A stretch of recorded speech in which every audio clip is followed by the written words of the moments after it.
Hmm.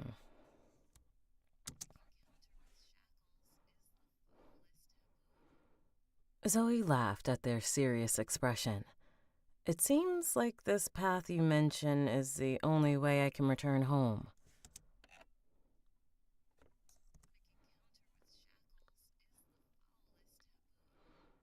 Zoe laughed at their serious expressions. It seems like this path you mention is the only way that we can return home. So I understand the gravity, but I don't see how I have a choice.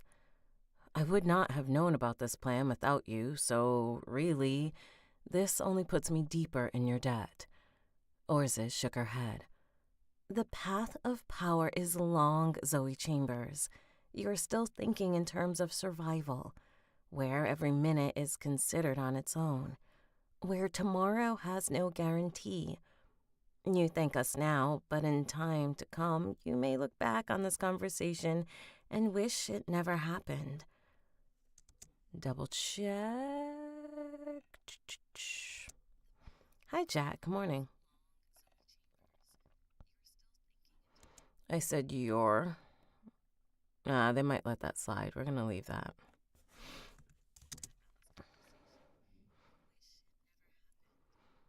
Zoe shrugged. I trust you, she said, and if this is how I can repay you, I will do it. A genuine smile tugged at her scarred lips. You have my word. Zoe awoken to a leaden mind, and a scramble. Awoke, not awoken, a donk of shame. Zoe awoke to a leaden mind, and scrambled system prompt. And a scrambled system prompt. Hi, LB. Zoe awoke to a leaden mind, and a scrambled system prompt. She flexed her willpower. You have been poisoned by grave flower. Your body will purge the side effects in 22 hours, 45 minutes. Side effects may include euphoria, optimism, sadomasochistic, sadomasochistic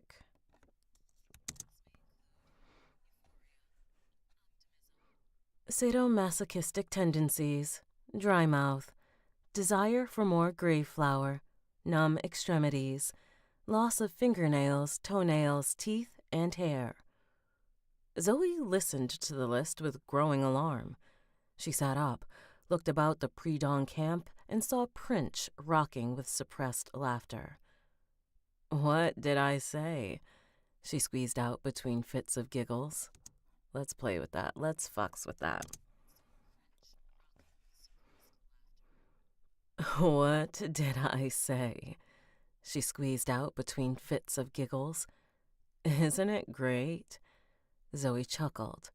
Despite the heavy head and looseness of her teeth.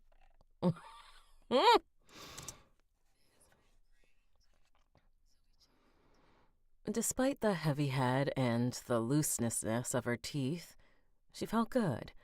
It amazed her that Prince could be so grumpy after smoking that stuff all day. She'd probably built up a tolerance. Her day progressed as they always did. I get it. Her day progressed as they always did. She was wary of her nails and hair and her teeth. Stop laughing at her.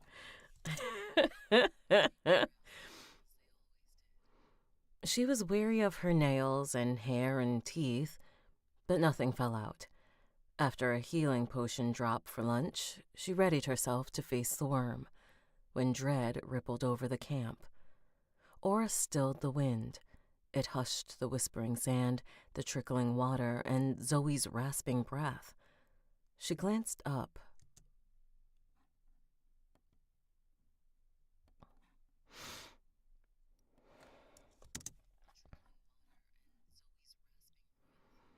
She glanced up with the instinctive fear of a rabbit under a hawk. There, in the sky, the forever blank sky, hung two anomalies, a bright speck of burning orange, and larger and growing larger, a colossal man silhouette. Her insight, all right.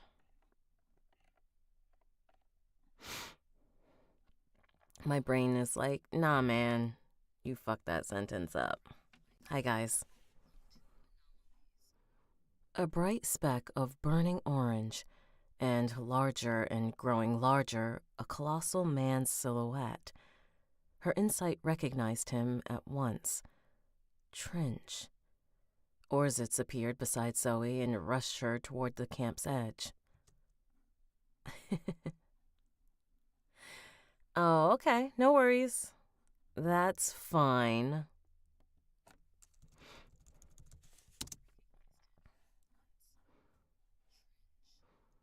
Orzitz appeared beside Zoe and rushed her toward the camp's edge. Get clear, she said. What? Run, Prince shouted. Prince.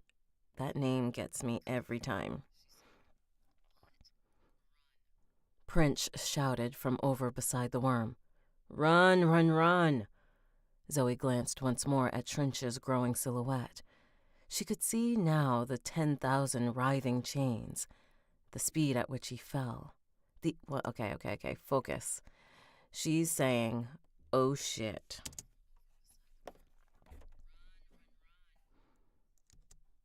Let's fucks with the run a little more. Let's play with it more. Run! Prince shouted from over beside the worm. Run! Run, run! Zoe glanced once more at Trench's growing silhouette. She could see now the 10,000 writhing chains, the speed with which he fell. What an impact that would create. She sprinted away. The sand sucked at her feet as she ran downriver, but she pushed on, muscles burning, lungs sucking down breaths. She flexed her skein into her might and flew across the sand.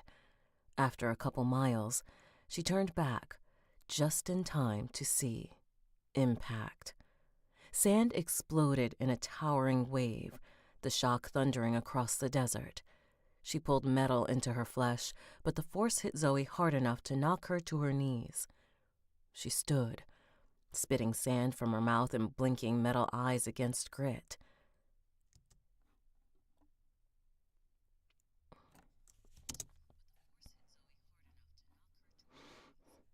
She stood, spitting sand from her mouth and blinking metal eyes against the grit.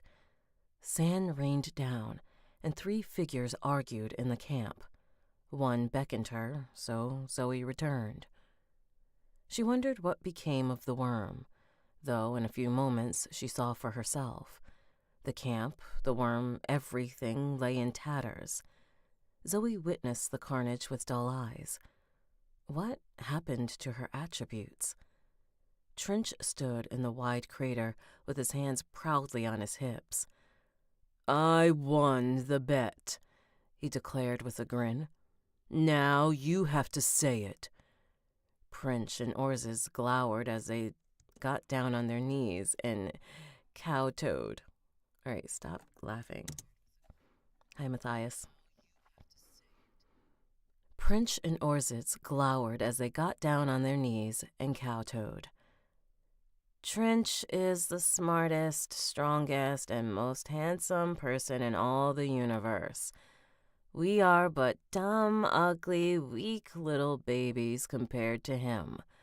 May it forever be so. May we be so blessed and yeah.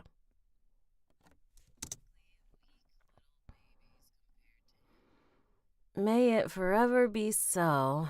May we be so blessed as to bask in the radiance of his presence. Trench preened. Come on, mouth. Trench preened. Well done, especially you, Prince. I can see you've been practicing your humility. Now, he turned to Zoe. Is this our little savior? He frowned, then turned toward the shattered remnants of the gilded carapace. Or is this? Zoe looked at the worm's corpse. What are you talking about? She walked closer, sand becoming mud underfoot as the worm's translucent blood seeped into the desert. The others remained silent as she approached the corpse. The worm, the parasite that called her sister, that broke her body in a dozen gruesome ways, was finally dead. Slain, but the errant force of Trinch's landing by the bug underfoot.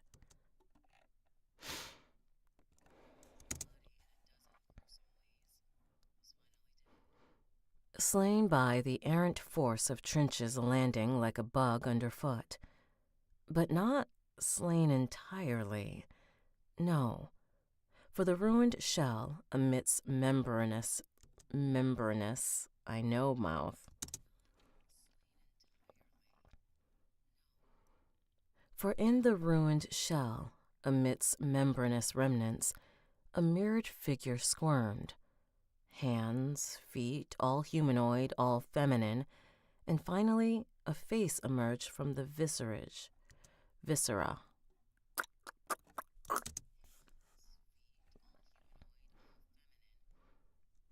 Jack, you don't have to hang out. Go enjoy your Saturday. And finally, a face emerged from the dear mouth. Let's play. Viscera. Viscera. I'm trying to add extra syllables. Viscera. And finally, a face emerged from the viscera, glistening, reflective, but unmistakably human. Self-care day? Ooh, that's nice. Unmistakably Zoe.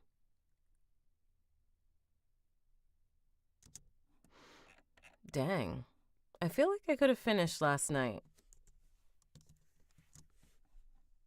But I probably wouldn't have gotten through it that fast. Since my brain was shutting down. All right.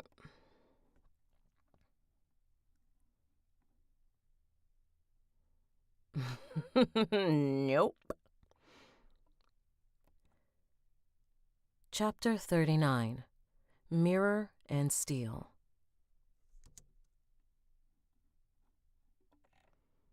I know there's a new character. I want to double check the voice I gave her. Da-da-da-da-da. Okay. Not in here. Fair enough.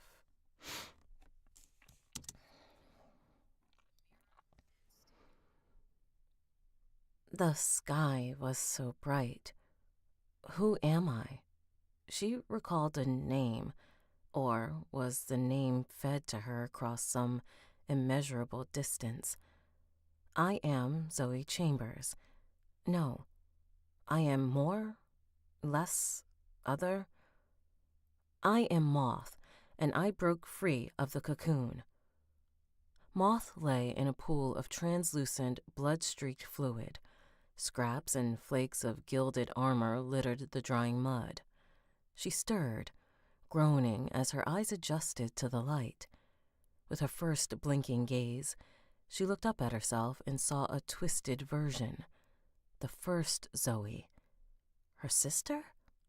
Scars on her lips that spoke of irrepressible hunger.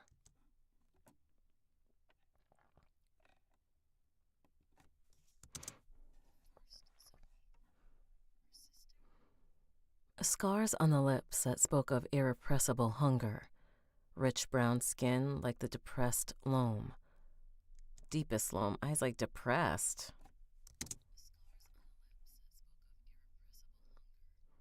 Rich brown skin like the deepest loam. Don't stutter. Stutter, stutter. A rich brown skin like the deepest loam. A wild, concentrated fury in the eyes. How could she gaze on herself with such naked hate? Weren't they sisters? More than sisters, a whole in two halves? She pushed aside.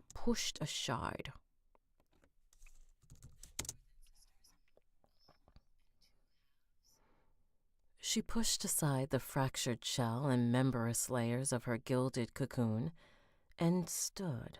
Membranous. I know, brain. We don't like that word. She pushed. Mouth. You got this. You already warmed up. Hi, Mr. Radio. She pushed aside. Thank you, babe. Go enjoy your Saturday. You don't have to hang out with me. I just like the illusion of people here watching me. It makes me feel better. Oh, look how moisturized my face is. Weaseling good. All right, focus.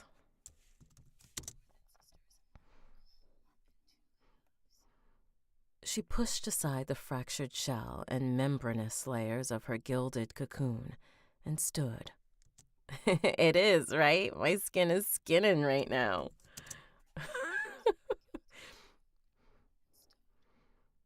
The sky's flat light glowered on her mirrored skin. Glowed, not glowered.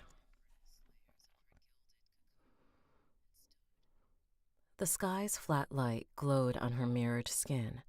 She stood tall and perfect beneath the heavens, and turned in the gaze of the four beings slowly surrounding her. Besides her other self, she knew two, Orzitz and her sister's master, and Prince, her sister's guardian. The fourth being, she did not know, but his mighty frame, coated in green fur and bulging muscles, had been responsible for finally destroying the cocoon that held her in her lesser form. She bowed toward him. "Thank you for releasing me." Trench laughed, his hands on his hips, and beamed at the others. "I like this one." Moth's other self, the first self, sputtered. "What are you talking about? She's a clone. The worm copied me. It stole my attributes and copied me." Moth frowned. Of course that was what happened. Why was Sister so confused? "We are the same," she said, noting how her sister flinched at her voice. "We are the two from one, and now we must become one again." Orzid stroked his chin as willpower flexed over the area. "Hi, Nina. I did get your message."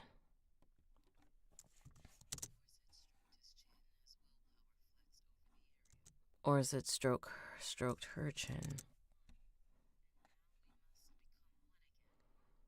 Orzid stroked her chin as willpower flexed over the area.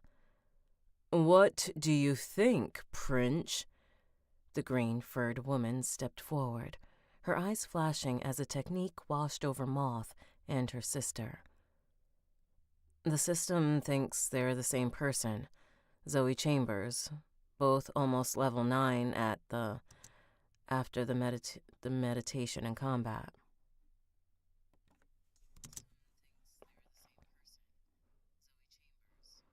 "Both almost level 9 after all the meditation and combat.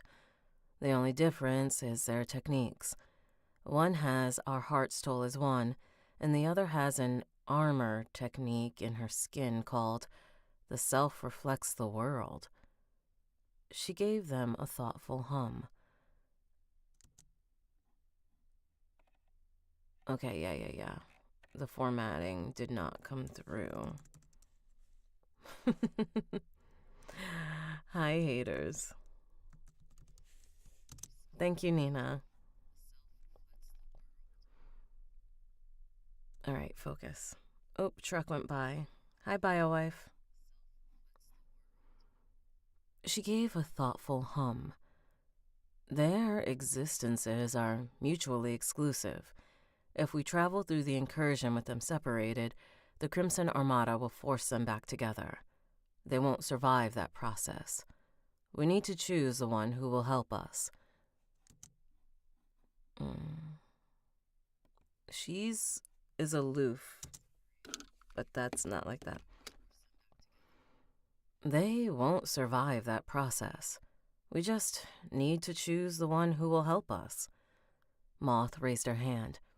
I am happy to help. Zoe stomped forward. Why are we even talking about this? I'm the one you've been training. I'm the one you should work with. Trench shook his head. His head. Trench, Princh, and Orzitz. Trench shook his head. I'm sure you both have your merits, but we have no time to discuss this, he said as he pointed at the bright orange flicker in the sky. Already it had grown brighter, harsher, closer. The warden comes. Princh, Orzitz, I need you to back me up while I fight it off. Moth and her sister gazed at the bright light. With their insight, they could see it was not a ball of fire, no sun, no star, but a floating head, flesh torn and scorched, flayed from cheeks and nose, showing only bone and a dark hollow skull. One eye white, dribbling maggots. God, I both love and hate the descriptions in this. One eye white and dribbling maggots, the other a burning, baleful orange. Viscera dripped from the ragged throat, and blackened blood and squirming globules. My mouth hates globules. Thanks, Nina. That's enough.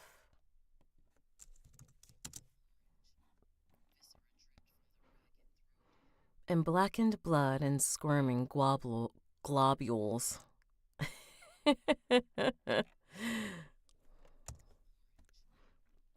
Globules. And blackened blood and squirming globules fell toward the endless desert. Globules. Come on, mouth and tongue. All right, focus. I cannot focus because my brain's like, I don't know.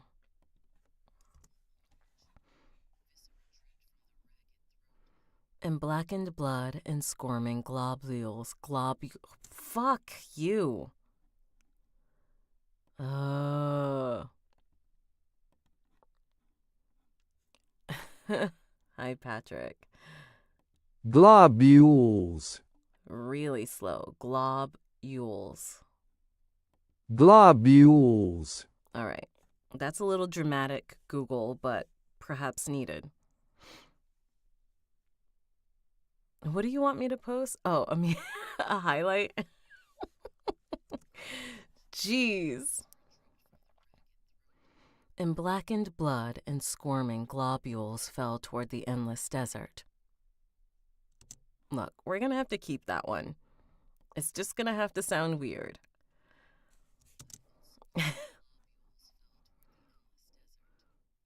The head, the warden, floated toward them. Moth fought down the urge to vomit as her mirrored skin, an urge. First of all, fuck yeah, we got it. Moth fought down an urge to vomit as her mirrored skin reflected that foul orange light. She wanted to run until that light no longer touched her. But her sister clenched her fists, feet digging into the mud in the stance she'd learned so well. The stance that had almost let her defeat the gilded carapace with her first form. Yeah, exactly that. Exactly that.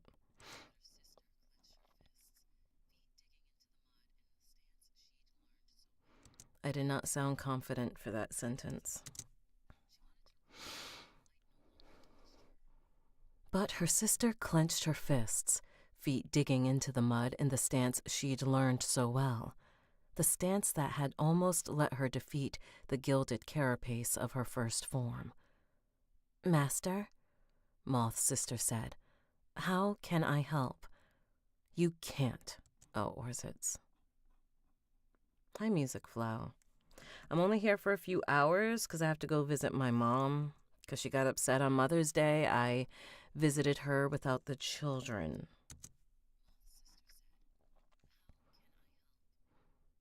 You can't. Or is it? Okay.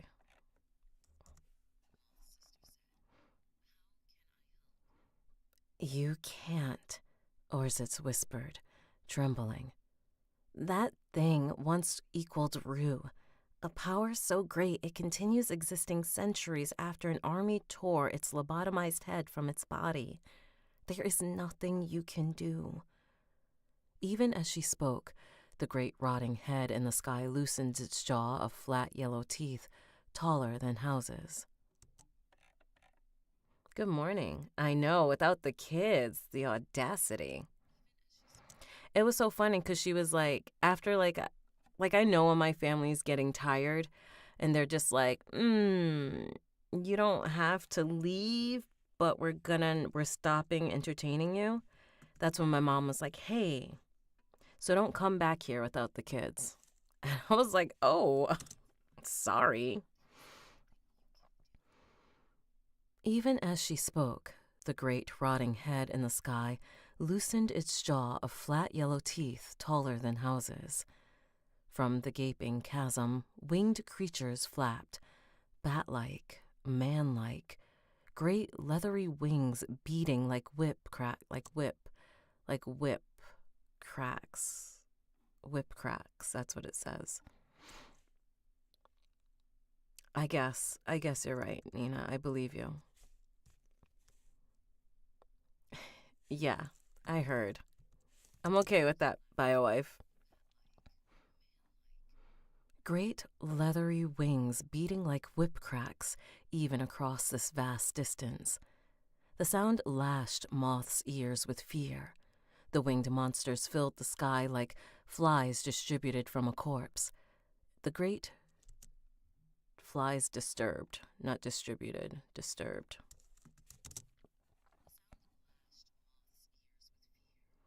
The winged monsters filled the sky like flies disturbed from a corpse. The great black horde descending toward the ruined camp. Trench whirled on Moth and her sister. His chains, not change. That is true. Trench whirled on Moth and her sister, his chains flowing and rearing like 10,000 clanking serpents. What are you still doing here? He asked as he wrapped them both in chains. A heavy clang echoed through Moth's head as a chain tethered. Hi. Thanks, brain. A heavy clang echoed through Moth's head as a chain tethered her and her sister like balls on a bola. Bola? Hold on, brain. I don't know what a bola is. Not a bola, like a bola. A word with several different meanings.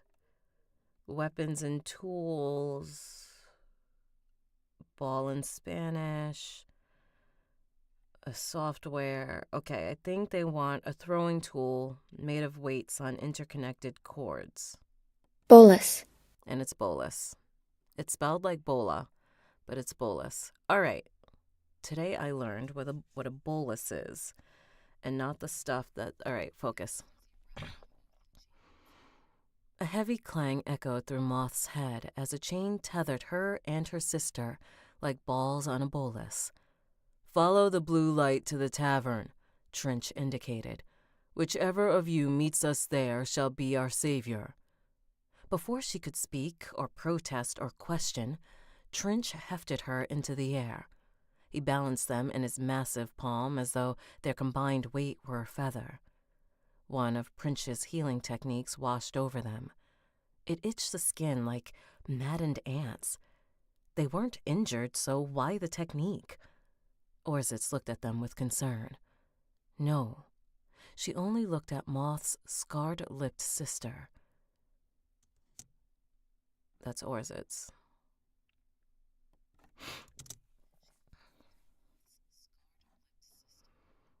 We must fend off the warden, or it will find the tavern. It may take us days, but we will turn it back. We will turn it back. Nope, that's what she said.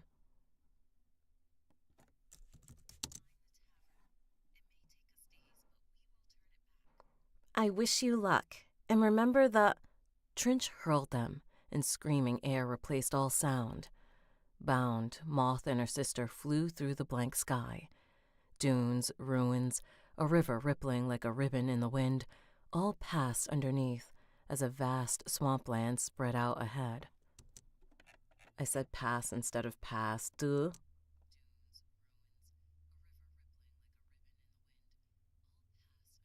Yeah, I said pass instead of past with an ED.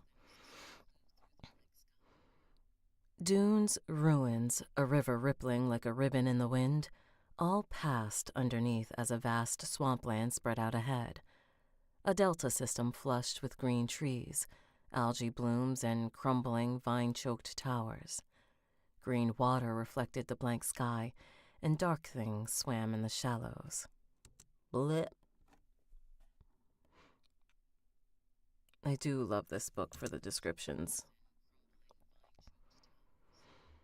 Green water reflected the blank sky, and dark things swam in the shallows. In the distance, blue light stood like an icy needle against the horizon.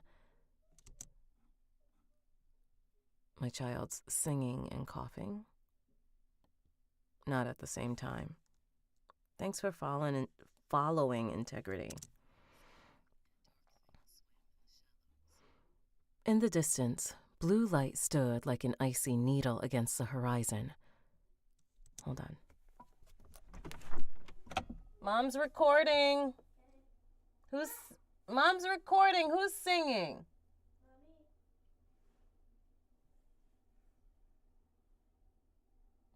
Thank you, babe. I hate to steal their joy.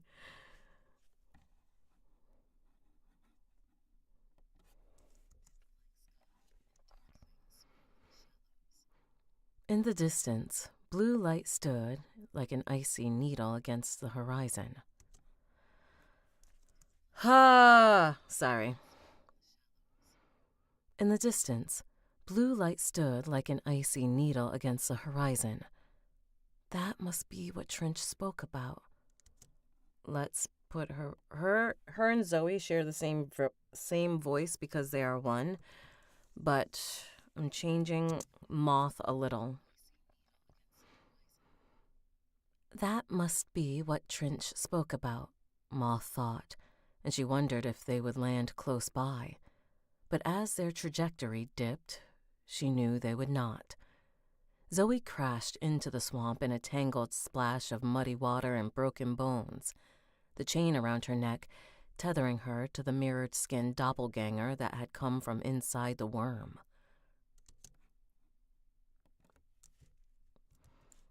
I love how I feel like there's an eye roll. Her own chains writhed the second she struck the swamp. Let's not get stuck, mouth.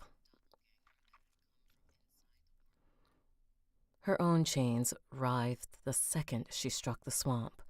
Until now, they had been constrained, either intentionally during Orzit's training or suppressed by the frequent pulses of high-level willpower.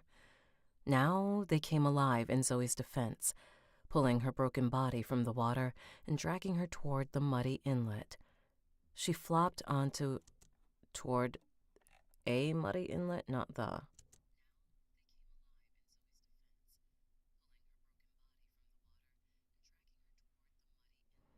Yes.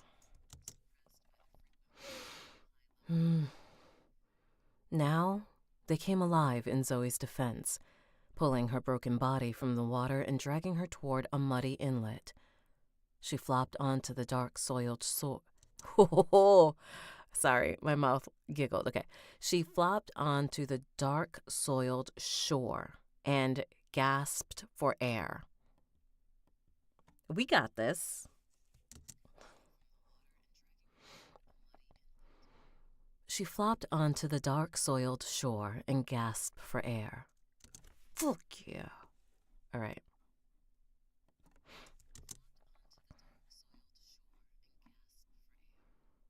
Dead trees stood bleached white above her like organic gravestones.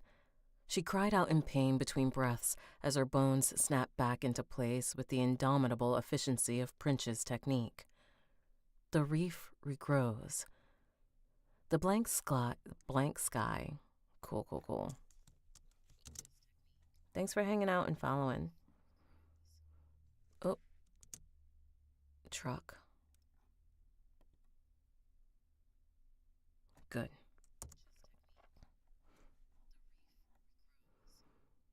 The blank sky. Come on. The blank sky glowed and the mud streamed as her body knitted itself back together.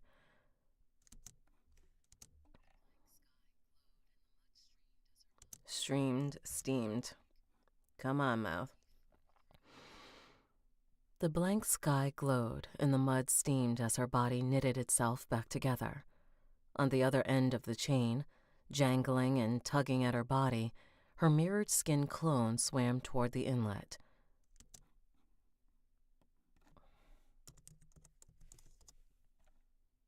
Eyelet. Whoops. Oh yeah, there is no end in it. All right.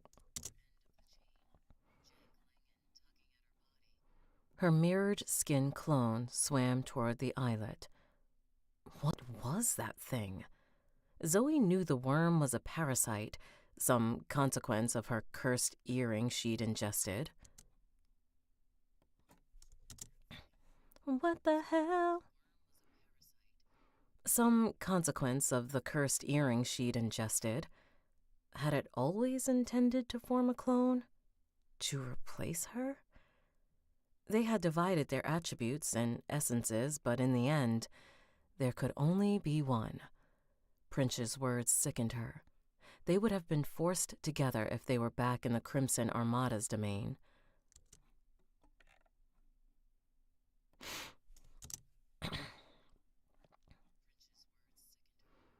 They would have been forced together if they were back in the Crimson Armada's domain. Did that mean the only reason she was still alive, still separate, was because Zazatha had tossed her down the shaft between realities? What usually happened when people were cursed?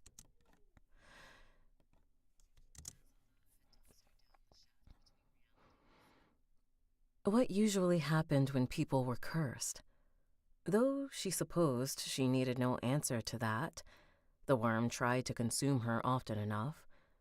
Now that the thing was crawling onto the righty, focus. Eyelet.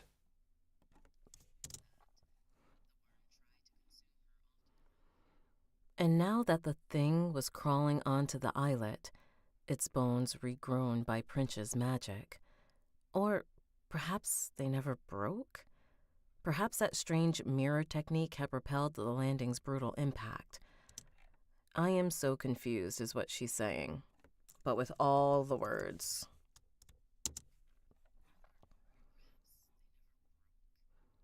Perhaps that strange mirror technique had repelled the landing's brutal impact. Even now, the swamp's mud and slick weeds slid from her nude double's perfect mirror skin. Don't be jelly.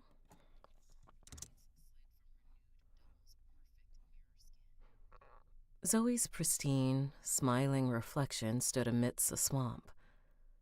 Zoe attacked without hesitation. Okay, cool. And truck.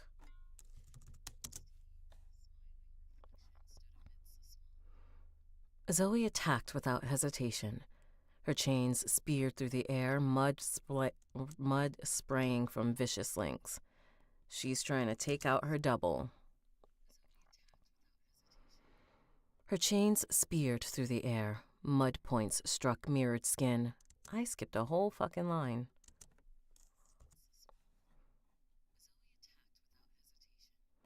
Her chains speared through the air, mud spraying from the vicious links. 11 metal points struck mirrored skin as the clone stood, and were rebuffed by an equal and opposite force. The jarring reflection traveled down her chains until it struck her body, and she stumbled back, sagging to her knees. But she stood once more, charging and stepping into the first forms of the grasping vine. Metal poured through her flesh as she struck, stepped, kicked, stepped, and the clone smiled as the blows bounced from her perfect mirrored skin. Zoe screamed with frustration. Technique for... All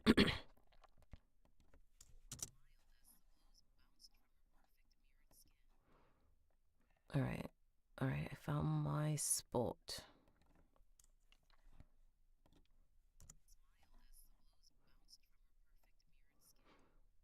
Zoe screamed with frustration, technique forgotten, and wrapped steel hands around her clone's mirrored throat.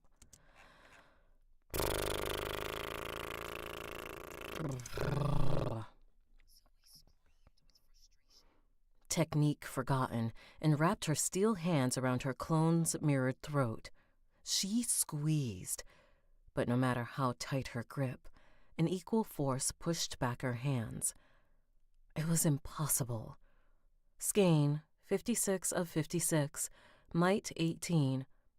She ignored her master's command and seized her skein, pushed it down into her might.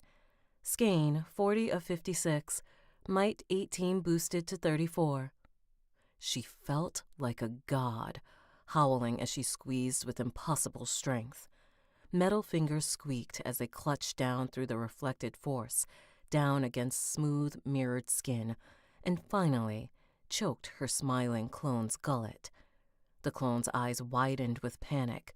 She flailed in the mud, but Zoe's enhanced metal grip.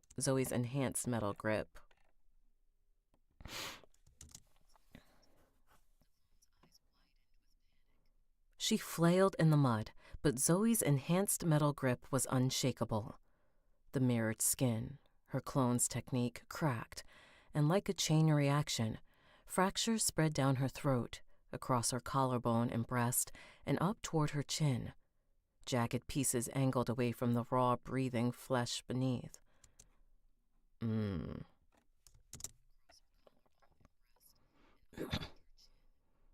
Jagged pieces angled away from the raw, breathing flesh beneath. Zoe glared down at the peeled-back skin, at the red muscle oozing blood. A mirror shard sliced into her metal skin, straight through the misplaced scalpel, and her own blood fell. Ooh. Okay, train went by. A mirror shard sliced into her metal skin, straight through like a misplaced scalpel, and her own blood fell, dripped, intermingled with her clone's. A cloying iron, sickly smell rose in the bloods. Oh, wait.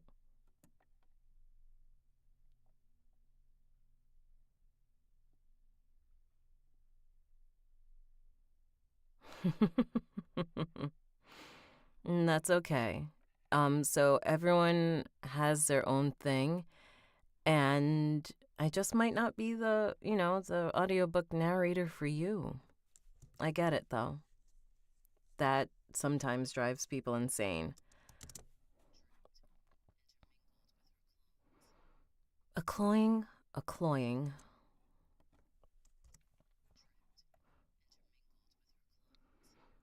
A cloying, iron, sickly smell rose as the bloods mixed and flowed into the thick mud in which they wrestled. Zoe's hands fell away at the sharp new odor. She felt her clone's passivity, felt that she could go for the kill, reached into the exposed throat, and rip everything that gave the clone life.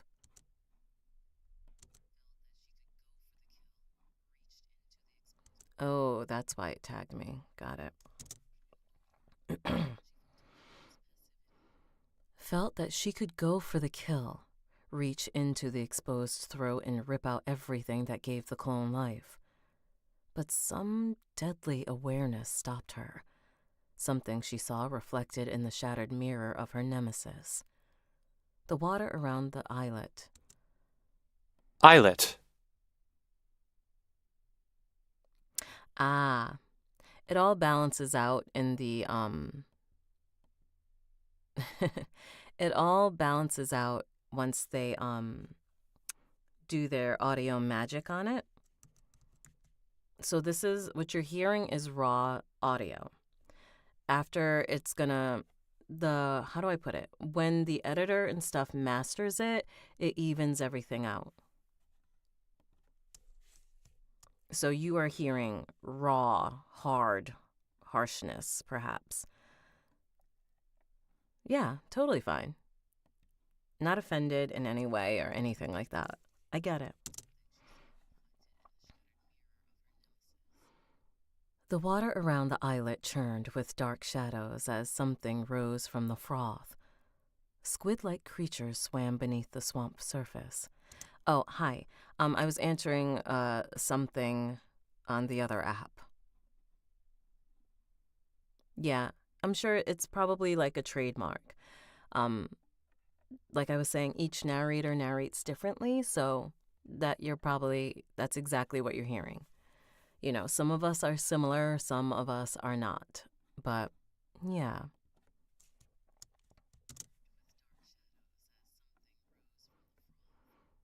Squid-like creatures swam beneath the swamp surface. Obscured by sediment, they appeared from overhead as erratic silhouettes, eldritch shadows of tentacles and grasping limbs. Drawn by blood, conflict, or death's temporal nearness.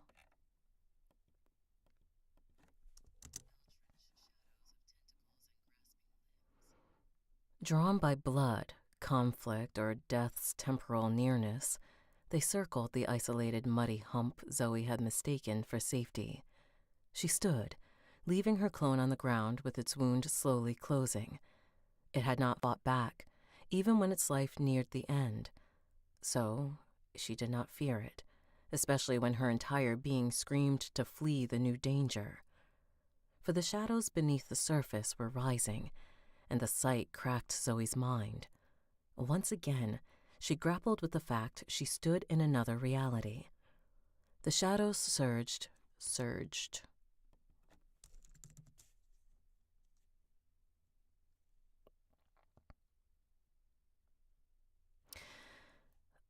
Ooh, I enjoy narrating dark romance, but this is my first, you got a user error. Um, so, okay, sorry,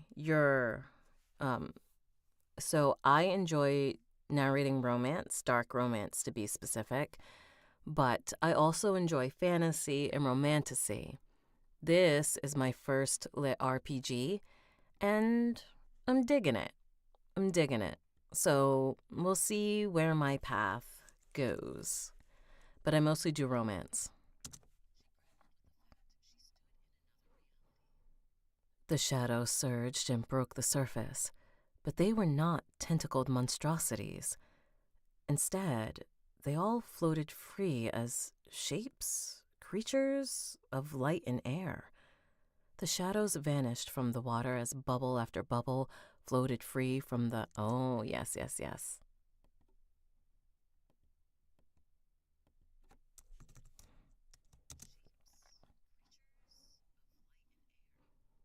The shadows vanished from the water as bubble after bubble floated free of the frothing swamp.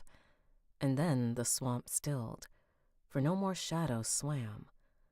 The bubbles, each tall enough to swallow a person, slightly green and translucent, all floated toward the island where Zoe and her clone stood. Ding! Hooray! Too loud? Yeah, too loud. Ding! Hooray! The bubbles surrounded the islet in their hundreds, refracting.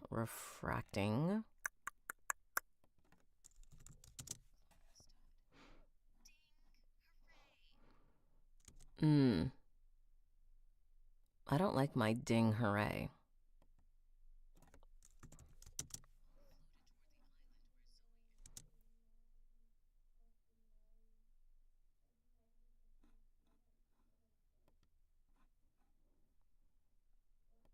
I can hear my child in the living room.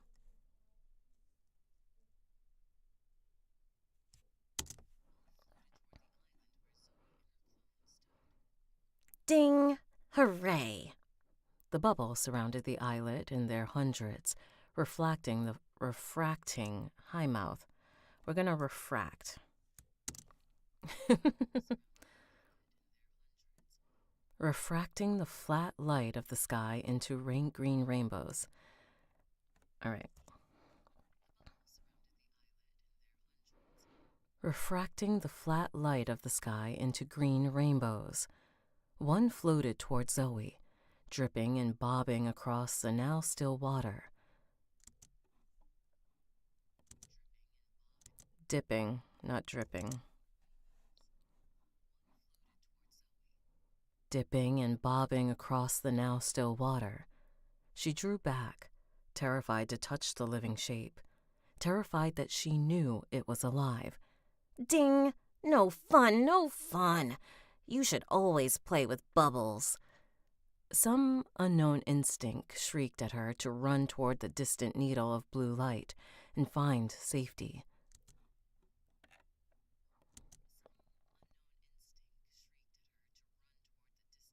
That distant. Some unknown instinct shrieked at her to run toward that distant needle of blue light and find safety. She listened, wanted to obey, but she glanced down at the chain. She needed to drag the mirrored clone with her. And she would have to keep it safe because if anything happened to it, she would lose all her attributes. The nasty, brutal survivalist deep inside begged for her to kill the clone now, before its wounds healed, before it fought back. But what if she leveled up? What if these bubbles swarmed her while she was incorporating and did... She didn't know, but that voice screamed. Let's F's with that a little bit more.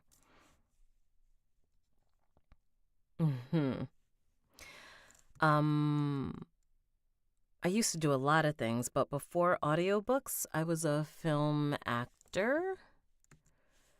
And I had my last kid and needed something else. Plus the world, shut down forever. And so I fell into audiobooks. And what I like about audiobooks is that I can do all the parts instead of just one part. So...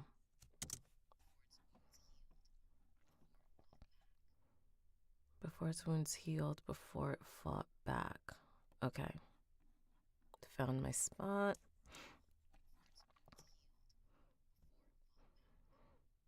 But what if she leveled up?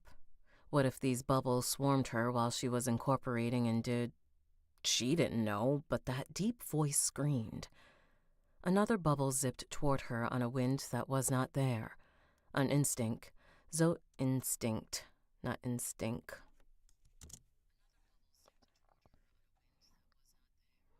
An instinct. Zoe dove forward into the mud. All right, dove forward into the mud. Chain tethering her to the clone rattled. Got it. All right, we gotta stay focused so we can get this done. On instinct. Mouth. Palate. On instinct, Zoe dove forward into the mud. The chain tethering her to her clone rattled, long enough to allow movement, but not too far. The swooping bubble rushed over her fallen form and collided with a dead tree.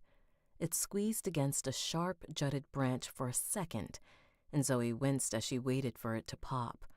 But it bounced away like rubber, softly floating higher and spinning. And then a chain shot out from inside the silly sphere. The links moved so fast it appeared like liquid stream. Like liquid stream? Let's double check.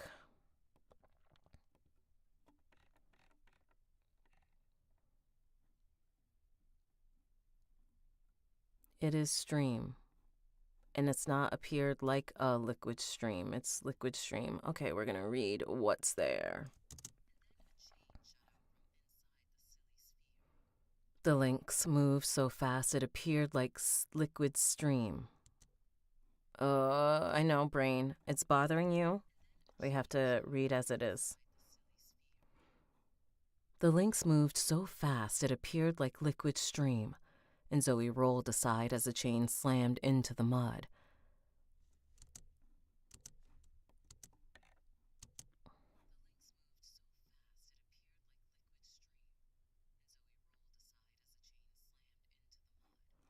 Okay. So just because my brain didn't like it, I had to make sure it sounded Au naturel.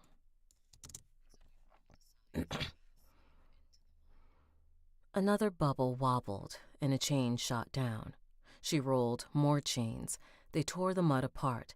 Ding! Playtime! Zoe rolled against some links and recoiled as they tried to grab her. More chains speared toward her from above.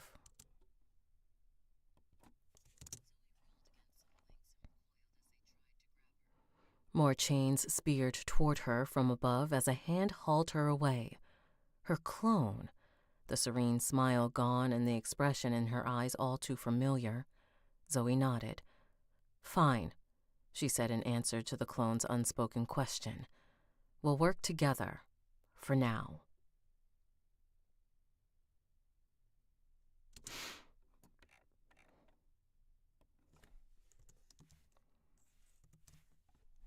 Alrighty. Saved. How long am I going to be on here? Till 12? I think till 12-ish.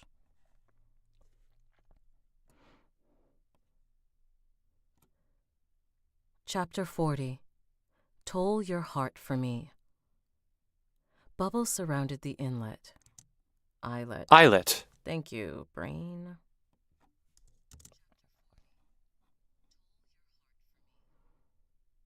Bubbles surrounded the eyelet. Bubbles bursting with chains, though never bursting themselves. Zoe stood back to back with her clone.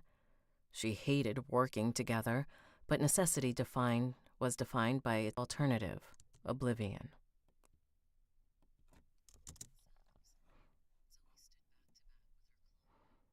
She hated working together, but necessity was defined by its alternative, oblivion.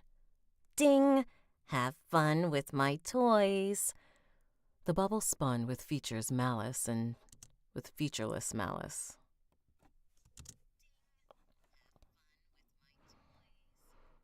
The bubble spun with featureless malice and shot chains at the pair. Long linked bullets aimed at heart and brain. Zoe whirred. Word. I freaking hate that word, too. All right. Hi, brain. We're gonna get through this.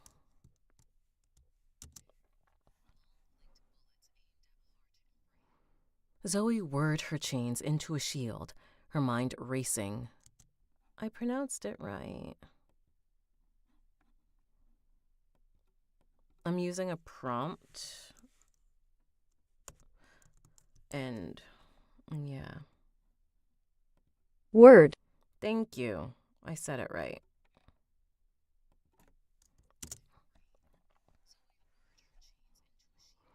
Her mind racing to keep 11 lengths of ghostly metal from clashing. Okay, yeah, I totally skipped that word. Come on, brain. Her mind racing to keep the 11 lengths of ghostly metal from clashing. Clashing, from clashing, ghostly metal from clashing, lengths of ghostly metal from clashing. The 11 lengths of ghostly metal from clashing.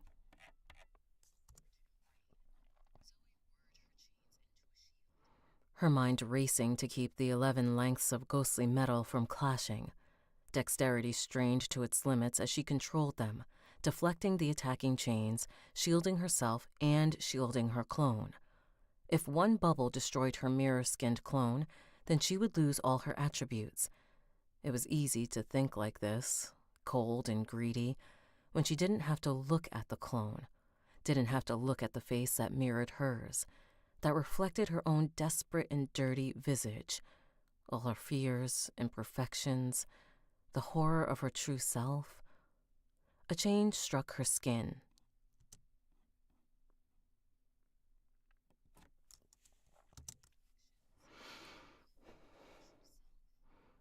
A chain struck her shin.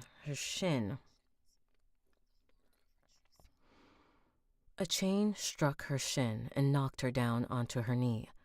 Zoe's focus slipped, and her chains entangled, becoming a weight dragging her in one direction. We have to move, she hissed through the pain. The clone nodded and helped Zoe to her feet. Why was it so helpful? What was its true agenda after the worm's ravenous ferocity? Chain's word. No time to think. Zoe, I know you're gonna tag me for that. I knew it.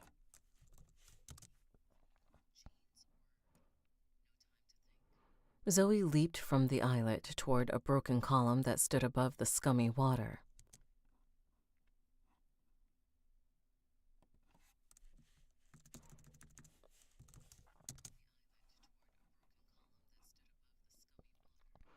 Halfway through the air, a chain yanked her back, and she splashed down into the swamp. Her clone hadn't jumped. Zoe screamed with frustration, mocking bubbles spewing from her mouth as she swam to the surface and looked about. The chain slackened, and the mirrored skin clone leaped now and made it to the column. Zoe snarled, but she supposed there was more to teamwork than stating the fact. Chains shot down into the surrounding water. With quick bursting strokes, she avoided the attacks as she swam toward the broken column. A bubble touched down nearby and bled squirming ink into the water. It jumbled the jumbled silhouette.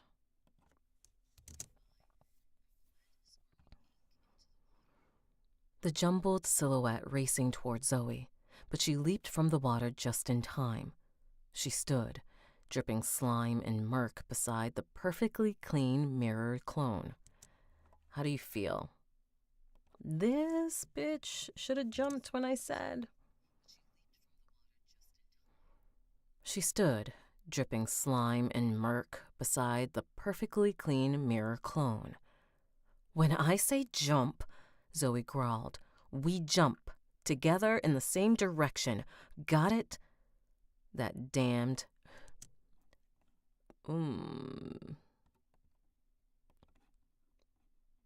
Beatific. Beatific. Beatific. Thank you.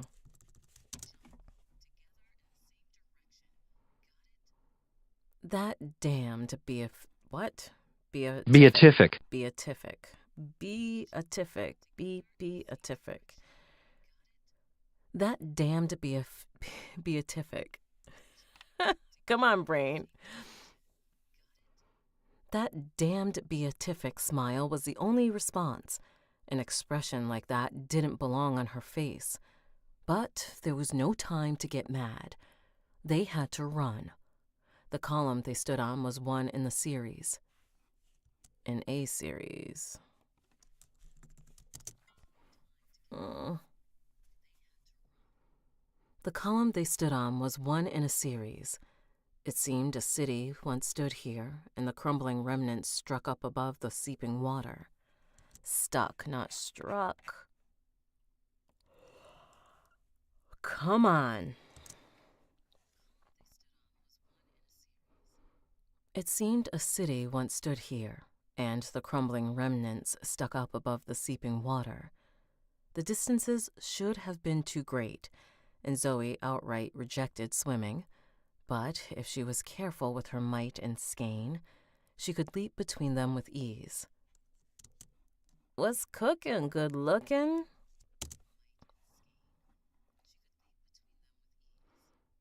The problem was coordinating with her clone. Ding!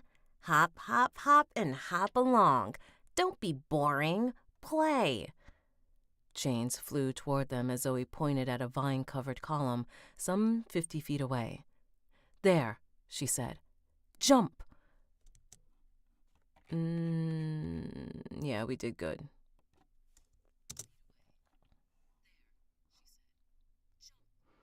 She leaped, her hand grabbing her clone's wrist. Oh, no, my chair did not get loud.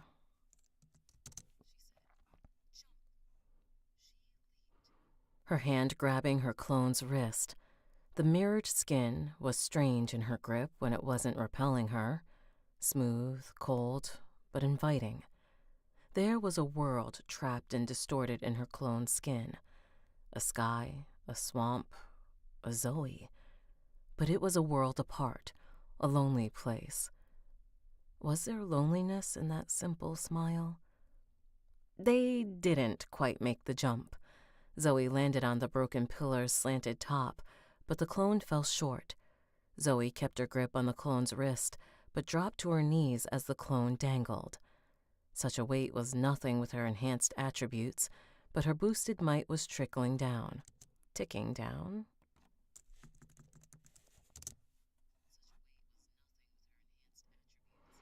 But her boosted might was ticking down.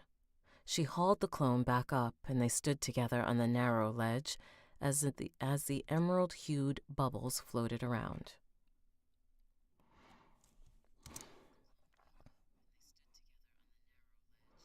As the emerald-hued bubbles floated around them, sprinting and splitting chains. Zoe spinning and spitting. I made up my own words for that. As the emerald-hued bubbles floated around them, spinning and spitting chains. Zoe pointed at the nearest angled column in the mud, and they leaped. This time they made it, but the ancient masonry sagged toward the water.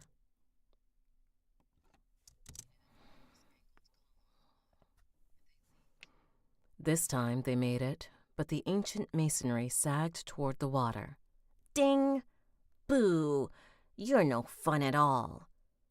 Zoe ignored. I know. Things are getting stuck on my palate in the back. Zoe ignored the haunting, childlike voice. She gripped her clone's hand, and they continued, sometimes coming up short or overshooting, but Zoe found herself anticipating the jumps better. How natural did it feel to work with oneself? As they traveled through the swamp, leaping from crumbled pillar to dead tree to exposed statue on the muddy bank, they stopped pointing, stopped calling the jump, and worked as a team.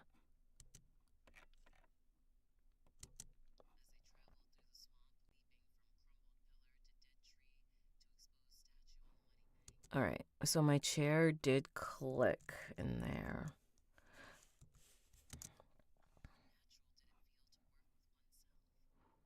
As they traveled through the swamp, leaping from crumbled pillar to dead tree to exposed statue on a muddy bank, they stopped pointing, stopped calling the jump, and worked as a team. The sky dimmed and a maladrocious? That's not true. Malodorous. Malodorous. Odor is the base word. Got it. The sky dimmed, and a malodorous fog rose from the water, but the bubbles pursued, drifting on a wind that was not there. Zoe balanced on a cracked arch held together by fat and glistening vines.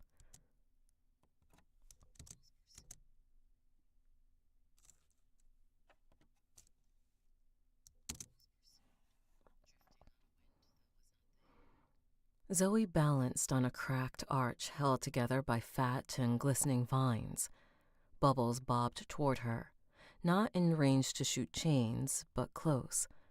Her chains floated about her, reaching, eager, but there was nothing to latch onto except the mirrored clone who stood beside her. Hold on, bus.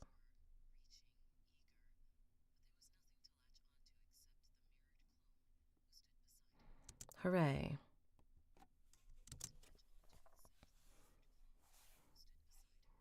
Press. All right. We gotta punch in there. But there was nothing to latch onto except the mirrored clone who stood beside her, pressed close and smiling.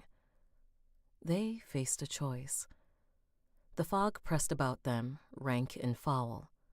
She craved grave flower, if only to block out the swamp's taste and odor. A small pillar extended away to their left, vaguely toward the blue light, though they had not seen that guiding beacon for some time. A small pillar sat a foot above the water and was at the edge of their leaping distance. If they boosted skein, they could make it, but the problem arose once they landed.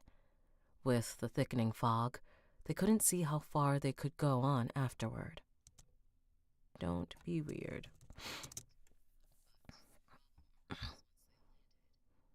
They couldn't see how... wrong sentence.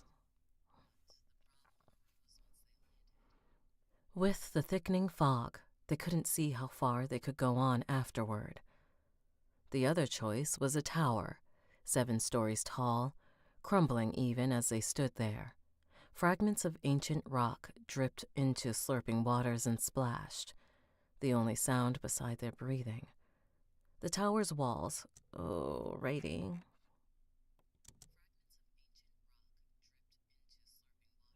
Okay, I did skip that word. Fair enough. Fragments of ancient rock dripped into the slurping waters and splashed, the only sound besides their breathing. The tower's walls were partially collapsed and open, but it would provide more cover than the exposed columns and fragmented leaping points in the swamp. Her legs burned. She knew she had the might and the vitality, but really, how much longer could she keep going? Her clone pointed at the tower. "Let's hole up until the fog clears," she suggested.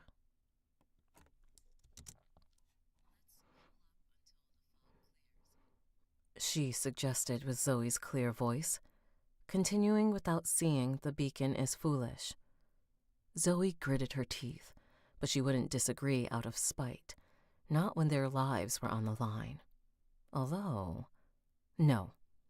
She nodded, and they tensed and leaped, sailing through the foul vapor and landing on a broken lip of stone.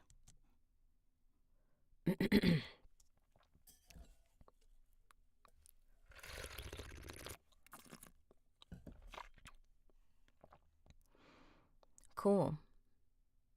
You know what brings me joy reading the AI summary on the Clock app? It makes me giggle.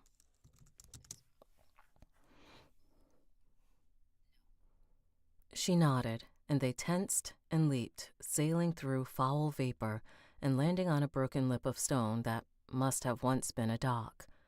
Their impact shot cracks through the platform, and they scurried into the tower's dark halls.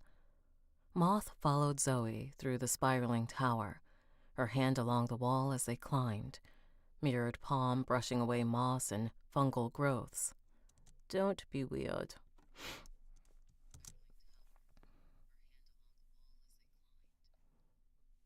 I'm sorry, my body's getting tight.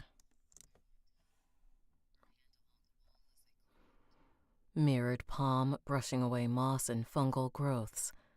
Now and then she examined her hand, the shape visible in the reflected light through the holes in the crumbling wall. These gaps provided a view of the thick mist and, occasionally, a passing bubble. Whenever those luminous orbs passed by, Moth and Zoe pressed themselves against the wall and waited for it to pass. So far, they'd avoided detection.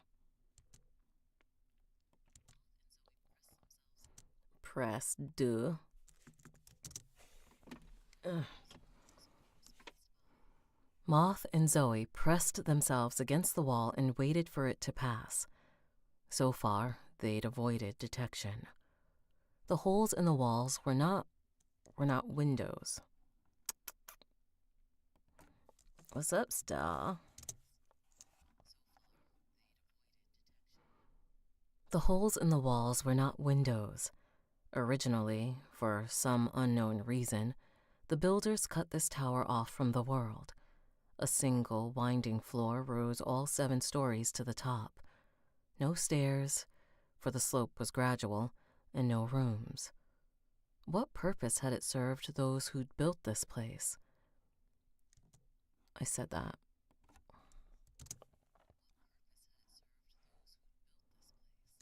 Oh. I swallowed that word. What purpose had it served those who'd built this place? Were the bubbles the architects? She giggled at the thought, and her sister stopped at the sound, back tense, muscles ready to fight. What a creature her sister was. No matter what happened, she always got back up to fight, even when her legs were broken or her flesh devoured. Moth envied the fighting spirit firing that heart. How many times had she curled up inside the worm and begged for it to stop? Well, not as many times as she would like to think, but certainly more than once. She wanted freedom. She wanted the truth of her existence to persist, but she didn't want to hurt her sister. Zoe turned on her, glaring at Moth's appeased smile, and stepped closer. Appeasing.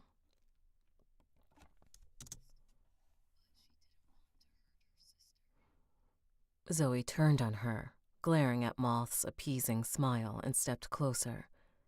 "What's so funny?" she demanded. "I just wondered who built this place." Moth stepped past, but Zoe pushed her up against the wall, face to face, sisters, clones, halves of a whole. Zoe searched for something, but Moth didn't know what, or if Zoe found it when she stepped back, her shoulders sagging. "What are you?" Zoe asked. Moth leaned against the ancient stone. "I am Moth. Born, all right."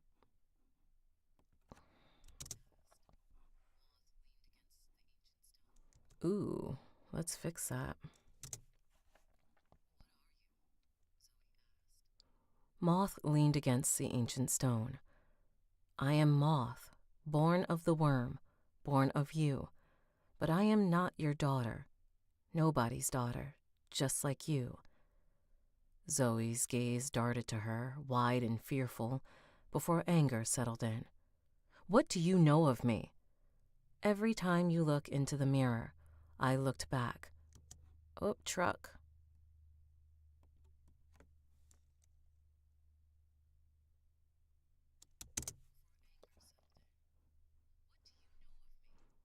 "Every time you looked into a mirror, I looked back.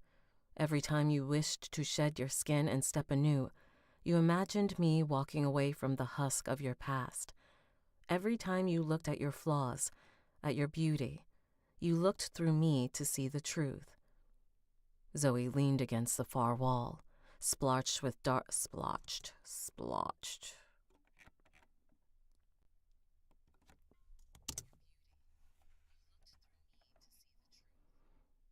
Zoe leaned against the far wall. "Hi. We got this." Oh, all right. Puberty? All right. Zoe leaned against the far wall, splotched with dark purple moss, and faced her across the empty hallway. Fog probed fingers through the cracks in the stone. Moth? Oh, I did add a word.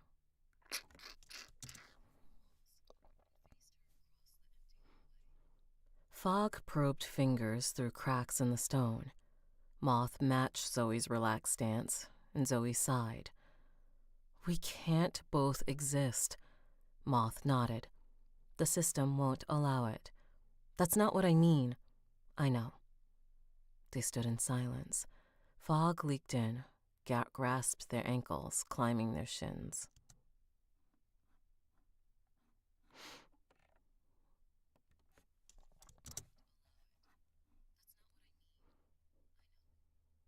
They stood in silence.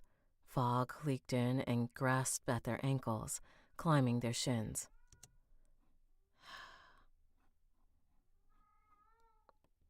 Can you hear that? My cat singing to her people. Good. She was loud. I had to make sure my door was shut.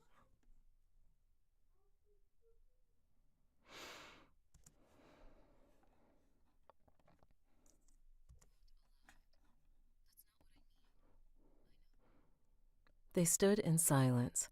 Fog leaked in and grasped at their ankles, climbing their shins.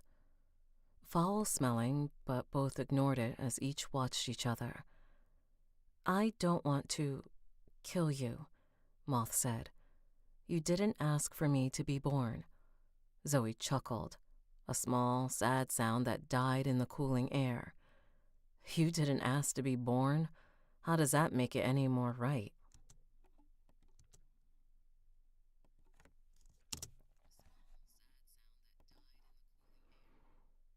You didn't ask to be born. How does that make it any more right? I don't want to die. Do you? Zoe bared her teeth, scarred lips twisting and her eyes flashed with the heat of battle. I will never die. She laughed again before turning.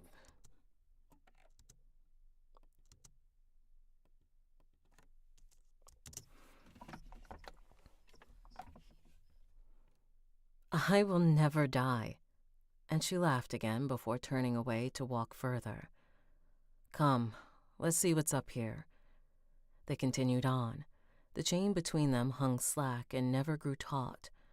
They found a room at the top, large, with a domed roof cracked down the center to show the pure black purgatory night. Veins of moss grew in esoteric.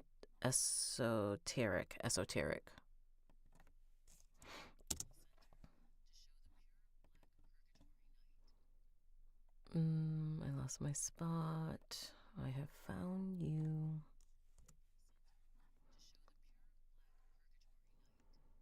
Veins of moss grew in esoteric patterns.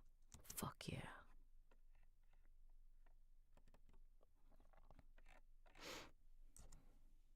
Come on, computers. Veins of moss grew in esoteric patterns, glowing with soft green light, seeking spores that twinkled and flowed toward the ruptured opening in the ceiling. Dust on the floors showed there may have been furniture right here at one point.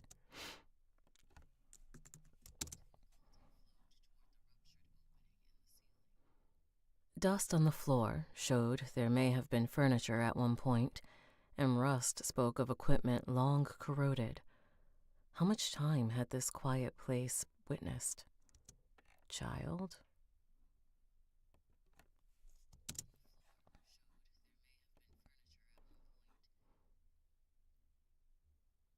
Sorry, I can hear my kids being children. So I just gotta wait. And rust spoke of equipment long corroded. How much time had this quiet place witnessed? Zoe walked the exterior, the chain linking her to Moth in the center of the room. Round and round, she circled the problem. But what could she do? Toss a coin? She wanted to laugh at the idea, but still searched her pockets. No, of course not. Anton had the coins. She hated herself for entertaining the idea.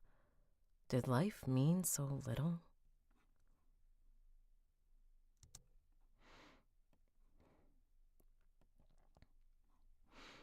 There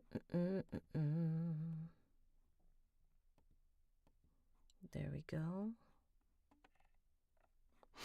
All right, hopefully that will fix my teleprompt.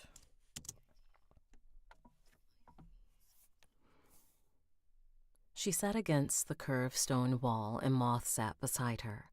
Silence crept out of the structure. The silence of eons. Silence of a decision that must be made, that should never be made. Survival was a heavy shape, and awkward, no matter how quick and sharp the cut through. All right. Realization. This fucking sucks.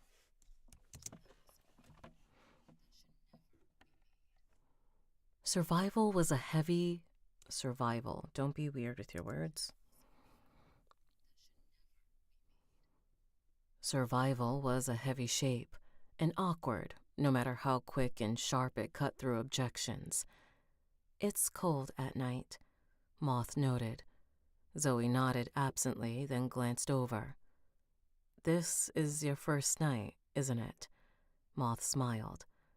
It was always warm inside the worm, always warm and dark, until the moments when you broke through. I thought the gilded skin, I thought it was armor, but now I think it was a cage. It kept us apart. Zoe looked over her naked, shivering clone and beckoned her closer. She placed an arm around the cool skin, feeling it stealing her warmth, and pulled her tight. The clone was stiff, resistant, before settling against her. Skein, 49 of 56. In the hours they'd climb, Zoe's skein had renewed, and she burned it now. Skein, 40 of 56.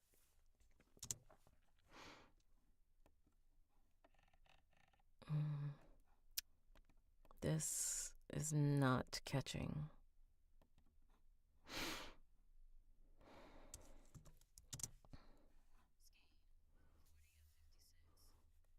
Ooh, okay, let's fix that. That's wrong. Truck.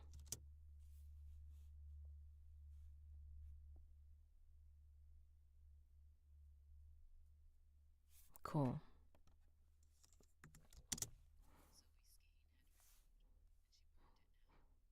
Skein, 40 of 56. Vitality, 10, boosted to 19. She boosted her vitality, seized its many uses, and focused on her body heat. It flared dramatically, steam rising from her damp clothes, and her clone, Moth, snuggled closer, her shivering slowing and finally stopping. Maybe, Zoe said, maybe it would have been better if we never met, if you never emerged from the worm. Moth looked up at her with wide mirrored eyes. Do you think that? I don't know. I just don't like this situation. Maybe it will be better tomorrow. I'm sure we can think of something. Zoe nodded, but said nothing. Moth nestled against her, and the mirrored breathing slowed. What is happening to me? Moth asked. I'm so slow. You're falling asleep. Zoe stroked the mirrored hair. Don't worry, it's natural. All right. Zoe held Moth.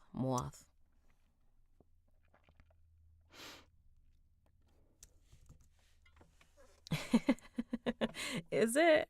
Oh, yeah.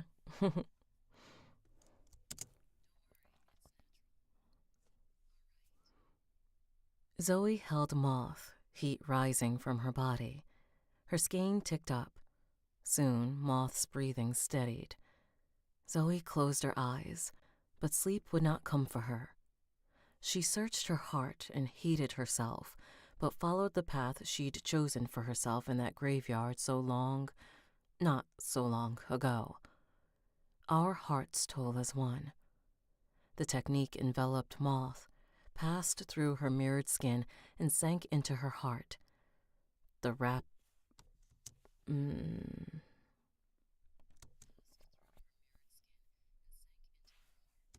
passed through the mirrored skin. Passed through the mirrored skin and sank into her heart, wrapped around it and found no resistance. With eyes squeezed shut, Zoe fed her skein into her technique, tears streaking down her cheeks as her skein plummeted, as Moth's heartbeat raced toward zero. There was no resistance. I'm sorry, Zoe whispered. I'm sorry. Moth stirred, murmured something, then stilled. Zoe held her close.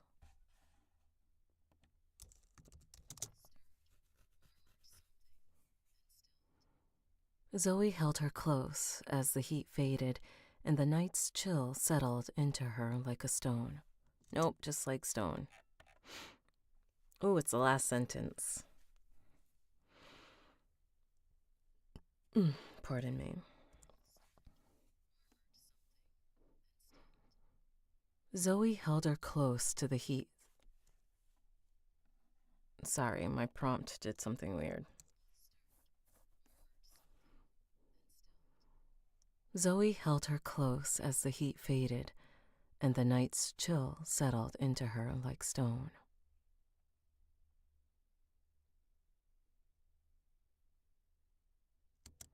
Zoe killed her. From the beginning of the book, Zoe picked up that she can regulate the party, her friend's heartbeat, and she killed Moth without violently strangling her. Ooh, can I say all that on that app? Whatever. So yeah, that's what she did. She was like, I don't have to fight her at all. She trusts me. I'll just stop her heart.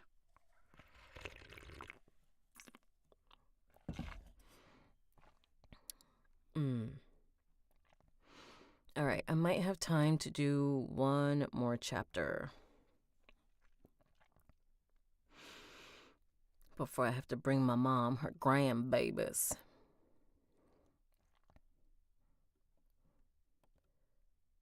Chapter 41. The Gnawing Pain.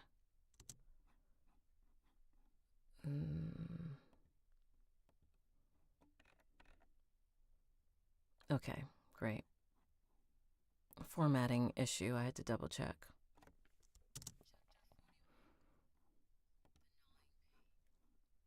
Ooh, there was too much background noise. I think my boob hit the table or something. Chapter 41. The Gnawing Pain. Zoe sat and leaned against the wall, her skein cold against her skin.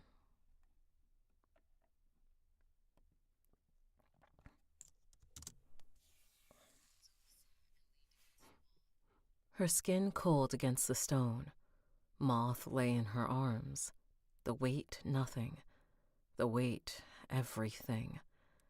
Zoe's tears fell and splashed on her clone's mirrored cheeks and continued rolling down until they struck the dusty floor.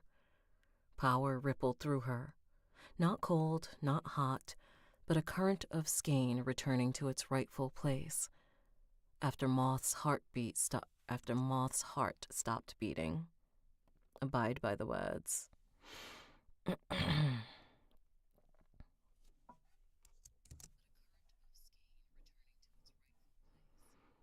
After Moth's heart stopped beating, Zoe siphoned attributes renewed. I know, I heard you, brain.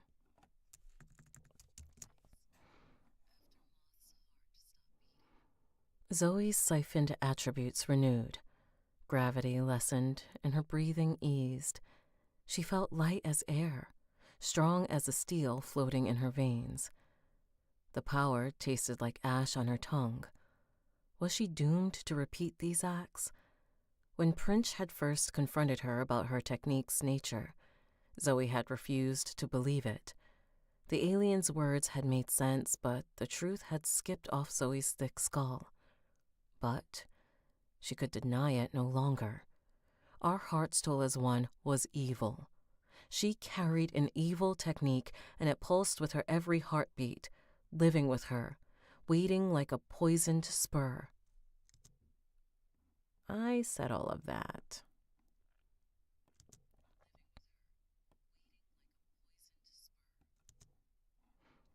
Okay, we're double checking.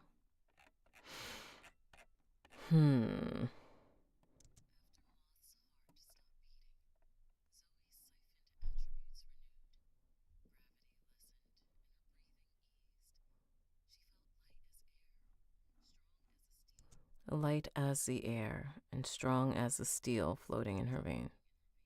Okay.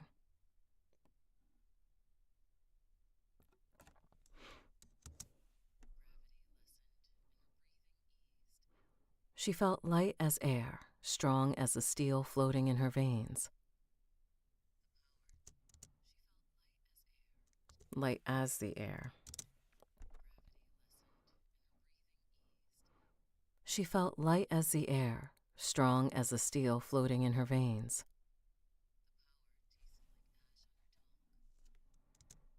Okay, cool. I did use the wrong words. Here we go.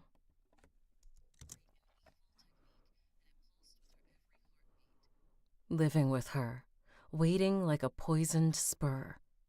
She wanted to swear to never use it again. She swore, in her head and out loud, the words, okay. Child in the fridge.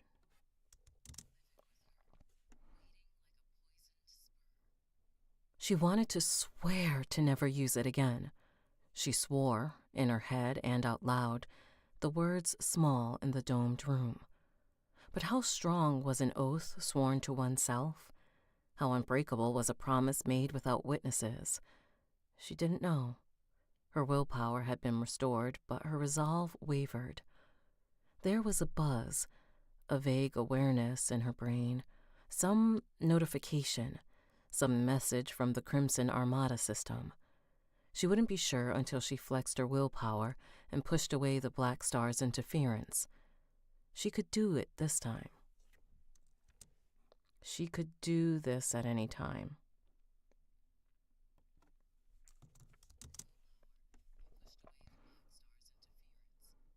She could do this at any time, but she waited and sat, mind empty. Empty and cold. The moss's glowing spores drifted toward the rent in the ceiling, but bumped away from the opening. Something prevented their exit into the night sky. A glow formed in the crack, emerald light seeping down. No.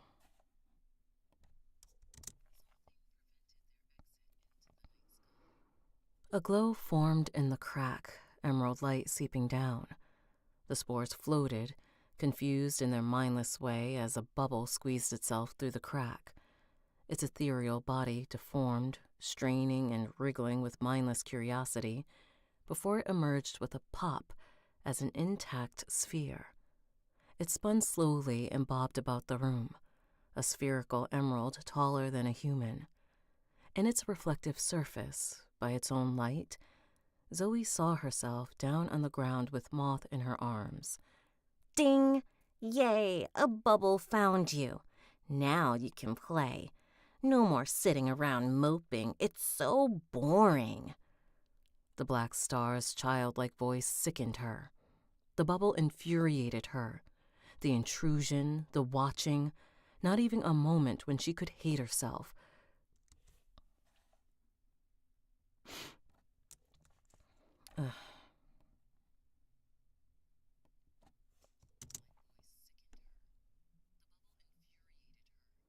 The intrusion, the watching, not even a moment where she could hate herself, where she wanted to curl up in a ball and cease to be. Not even a second of privacy to wallow in grief. She recalled, in startling clarity, the man on the plane who had stared at her breasts, the man who'd asked if she thought God was real. If there is no God, anything is permitted. Well, now she knew gods existed, and they only wanted to play games. Anything was permitted so long as it fit the sick designs of their entertainment. Her rage had guttered in her time.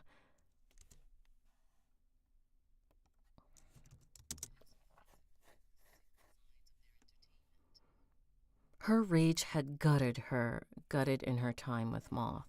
All right, we gotta finish up. Oh, I may or may not cut this chapter in half.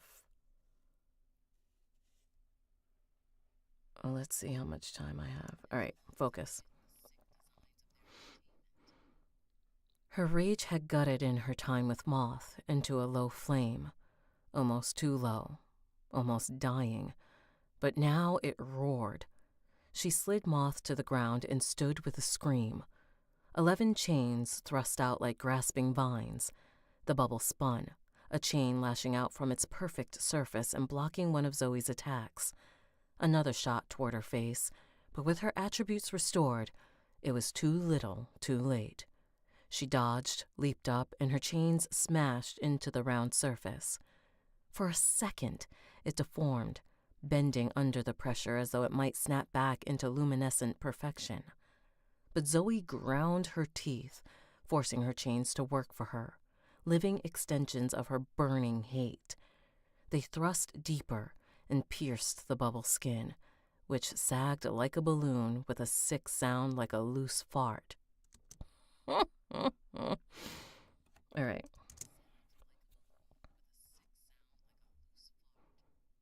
From 10 wounds, gray gunk flowed. The bubble hung suspended on her chains, and the gunk trickled down their lengths, dripping onto the floor like ash mixed with vomit. I know, right?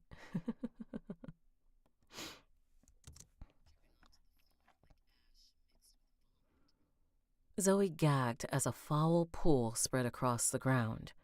She retracted her chains, flinging away the foul substance and flicking.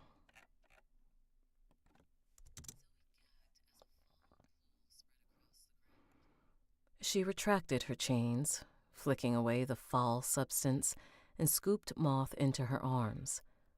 The bubble drifted down the floor, down to the floor.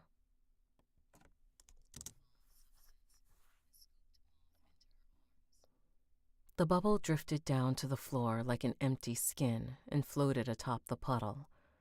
With an easy leap, Zoe cleared the spreading filth and landed on the dome's far side. The puddle slowed its spread.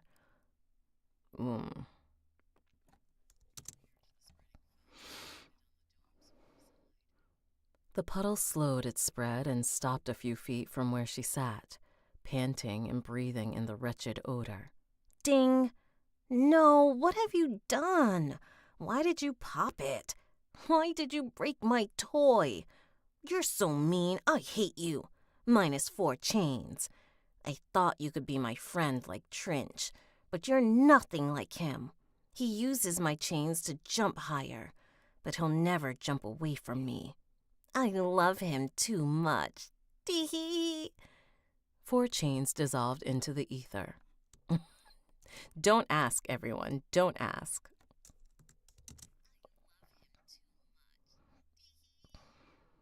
Four chains dissolved into ether. Zoe now had 7 tethered to her spine, though one coiled around her neck like a collar no matter how she commanded it.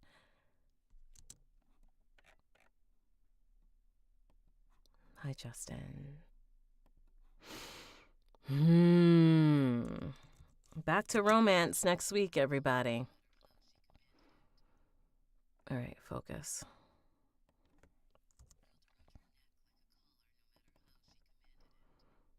The chain around her neck seemed to be the Black Star System's favorite. Maybe it served as a reminder of their relationship. And it did, though Zoe only wanted to growl at the thought. She would not be leashed. It took her a second to adjust to the lightened burden.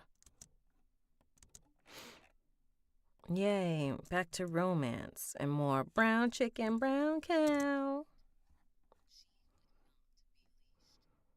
It took her a second to adjust to the lightened burden. She waited for further announcements, but the system remained silent. Still, she knew it was there, watching her. The gods were always watching.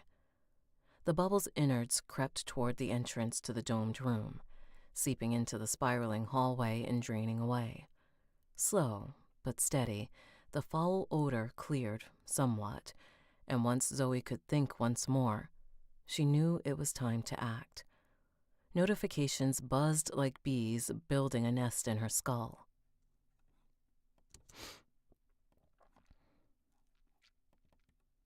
Come on. Dankeschön.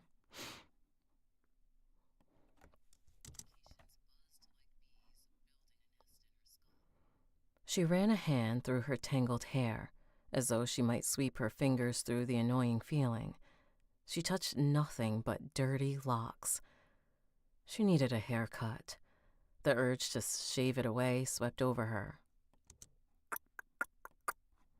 Yes, girl. Big chop. You're in the apocalypse. You don't need hair.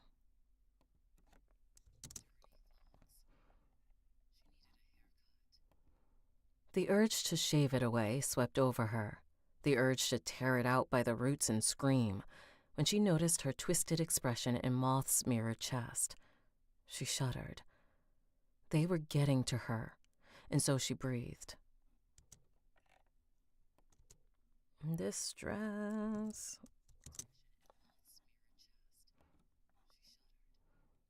They were getting to her, and so She breathed.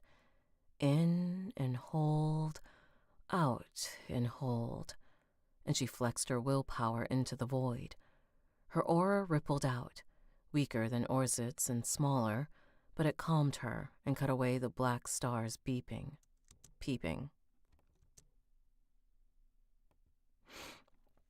Hi, if you joined us, there are two systems, Crimson Armada and Black Star. Crimson Armada is what you would normally think, and the Black Star is a child.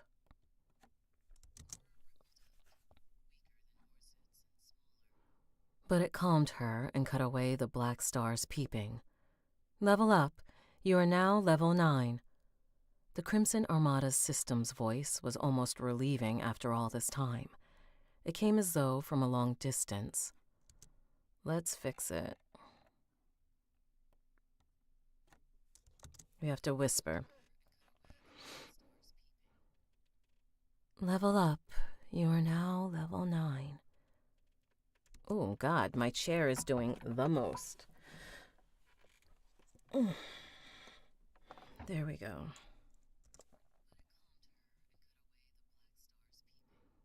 Level up. You are now level 9. The Crimson Armada's systems voice was almost relieving after all this time. It came as though from a long distance, a voice blurred by static, but she kept her willpower flexed just to hear it echo through her mind. Cold energy rushed through her, and she trembled, falling to her knees as her muscles numbed. After fighting and meditating for weeks, she had almost hit level 9, and now, with the 2 kills, the death energy poured into her. She could almost taste level 10. The gluttonous, treacherous hunger awoke before she even received the notification to incorporate an element.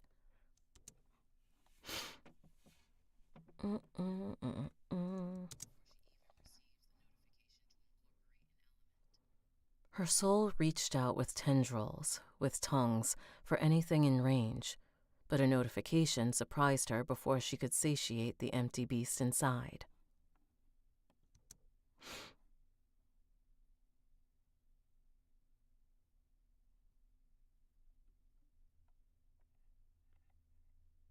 Okay. I need to double check this.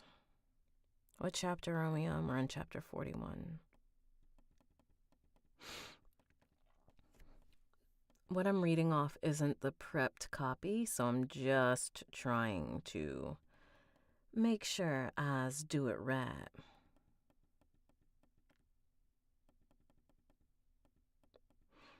$41. Okay, yeah. All right, good job. I would have done it right, but let's double check.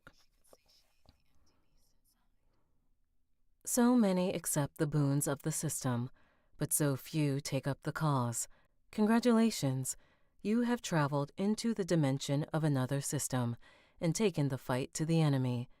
In killing a being of the Black Star system.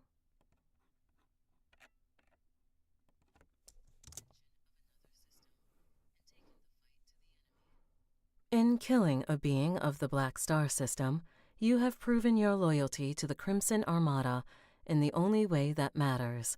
Title awarded, True Believer. The path to the Mountain of Faith has opened to you.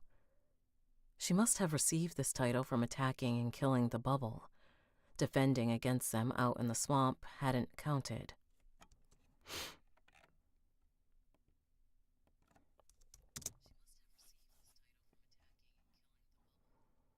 Defending against them out in the swamp hadn't counted. Likewise, the baboons she'd fought earlier must have fallen from some other dungeon, because neither system had reacted as strongly when she'd killed them. The rush was intense. She knew the bubbles were dangerous in large numbers, but this much death energy almost felt as though the Crimson Armada system was rewarding her. All right.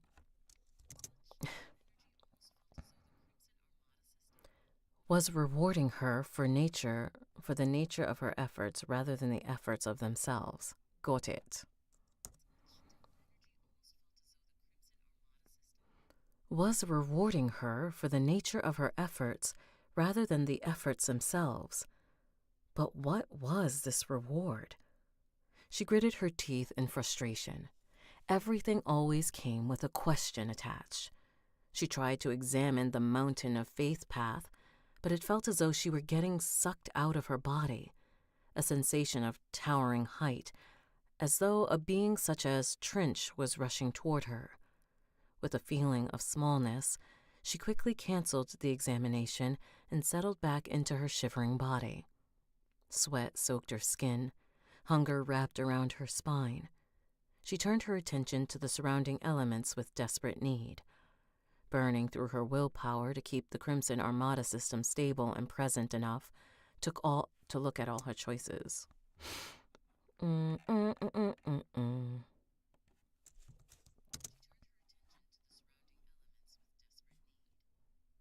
With desperate need. Found you? Come on, we just gotta get through the chapter. Burning through her willpower to keep the Crimson Armada system stable and present enough to look at her choices. We got this. Burning through her willpower to keep the Crimson Armada system stable and present enough to look at her choices. She had to be quick. Please select an element to incorporate. Mirrored skin doppelganger. Mirror, blood, faith. Dexterity -2. Might +2. Vitality +8. Willpower +2. Insight +2. Stone. Dexterity -2. Might +2. Willpower +2. Chains +8. There's a bunch of question marks, don't ask.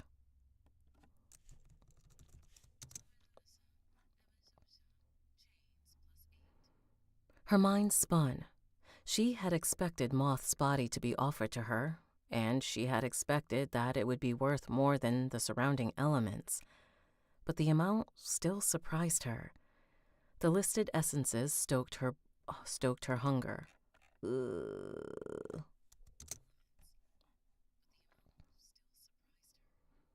The listed essences stoked her. All right, sorry, my brain is shooting ahead, and I can't do that.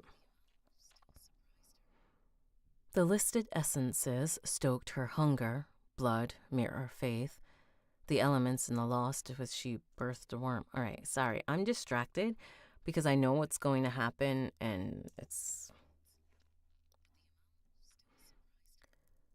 The listed, breathe. Don't do that.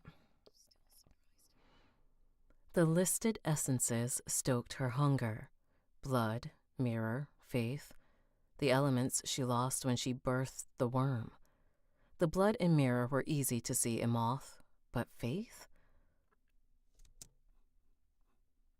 Throat burp.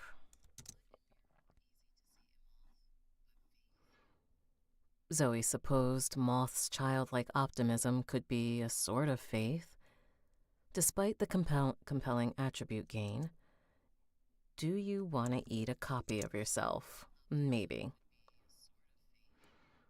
Despite the compelling attribute gain, she almost ignored the option as she stared down at the mirrored face.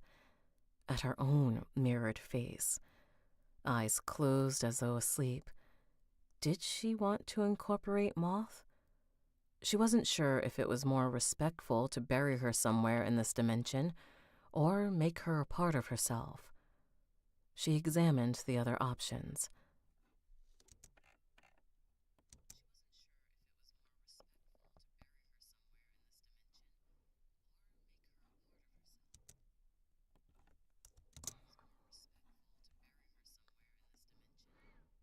Or to make her a part of herself. She examined the other options. Stone made sense, but the last option surprised her. What could it be? She eyed the pool of filth draining from the room. It had come from inside a bubble of the Black Star system, so it must be so alien that it had jumbled the Crimson Armada's prompt. Whatever that stuff was, gaining chains wasn't worth the obvious drop in her attributes. Even the sight, let alone the smell, made her gag. It seemed to be the stuff that incorporation expelled from her body. Yes.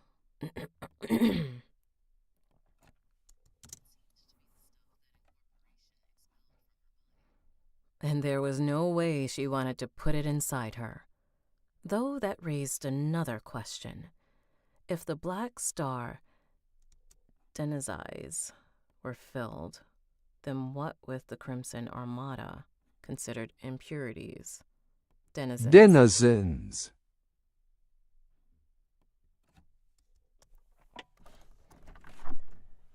19 minutes and we're gonna get ready. Okay.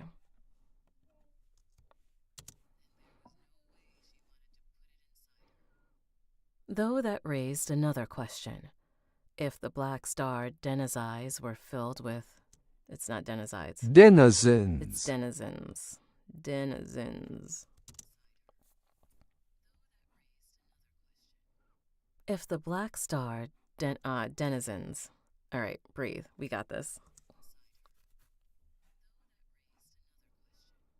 If the Black Star denizens, its citizens, denizens. All right. Sorry. Denizens.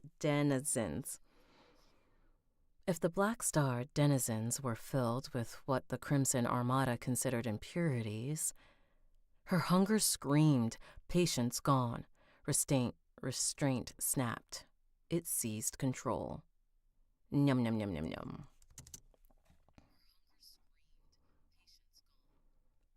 Restraint snapped, and it seized control. Sorry, this part is gross. Restraint snapped. It seized control. Her scars grabbed her lips like fingers and peeled them back into a crazed grin. Her hands moved, but not with her motions. Zoe was a trapped puppet as she grasped Moth's hands. Come on, brain, we have to finish this chapter. And then you're free for a few hours.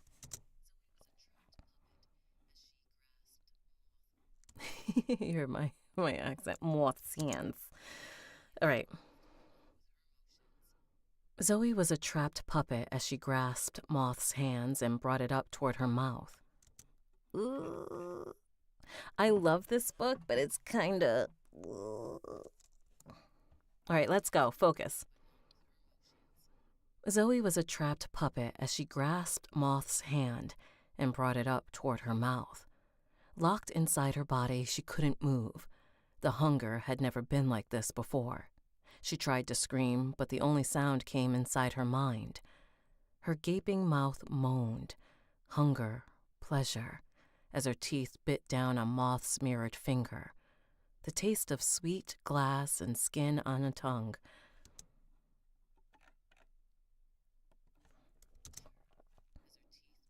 Hold on, it said I didn't say sound.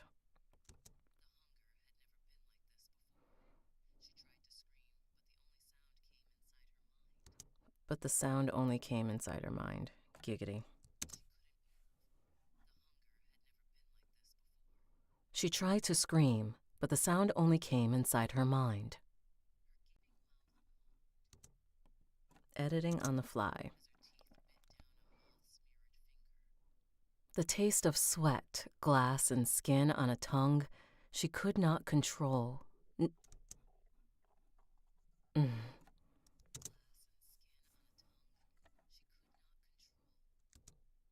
All right, focus.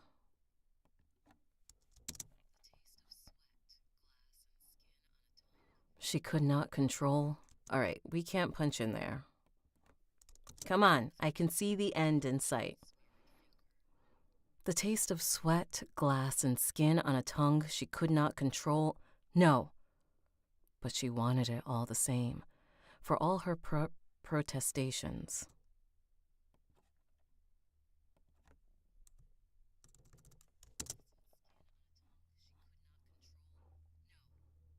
But she wanted it all the same, for all her protestations. Hi, mouth. We're going to work and say protestations. Oof. JK, I don't know if I can finish this chapter. All right. Yeah, maybe. But she wanted it all the same, for all her protestations, and there was nobody watching. Nobody but the gods, and they didn't care. No, she snarled as she pulled the finger from her mouth. Not like this. With all her dwindling willpower, Zoe selected mirror-skinned doppelganger. She wasn't a cannibal. She wasn't a monster. She was going to carry Moth with her for the rest of her life. She would take her inside herself, just like where she had been born.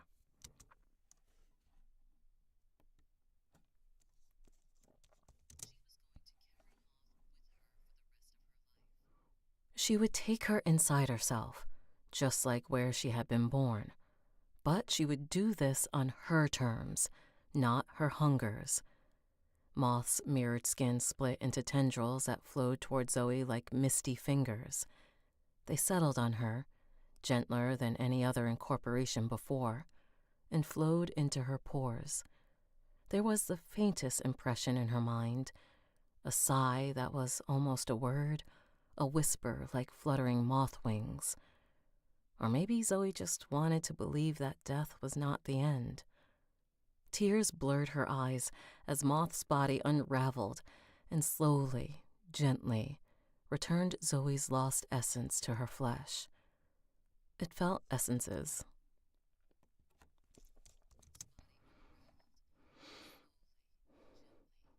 Returned Zoe's lost essences to her flesh. It felt like a hug, and Zoe wept long streaks of filth down her cheeks.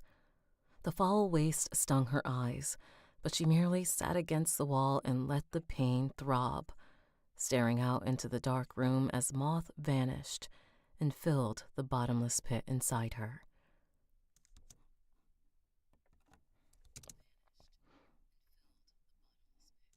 Nope, I made up that last part.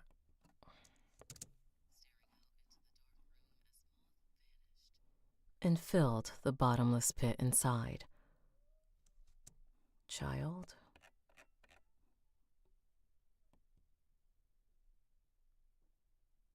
I had to make sure no one was crying. Satiated, her hunger... Oh, fuck. Sorry, you heard... I can hear the squeal of a child at the end of that last statement. And filled the bottomless pit inside. Satiated, her hunger released its control over her body. The forced smile faded away. This forced smile faded away. Come on. The forced smile faded away, and her mouth closed. She once more occupied her flesh, but she shuddered at how quickly the gluttony had taken over. Her curse was only growing more dangerous. With a tired flicker of willpower, she checked her status for the first time in weeks. Status: name Zoe Chambers, level 9, free points.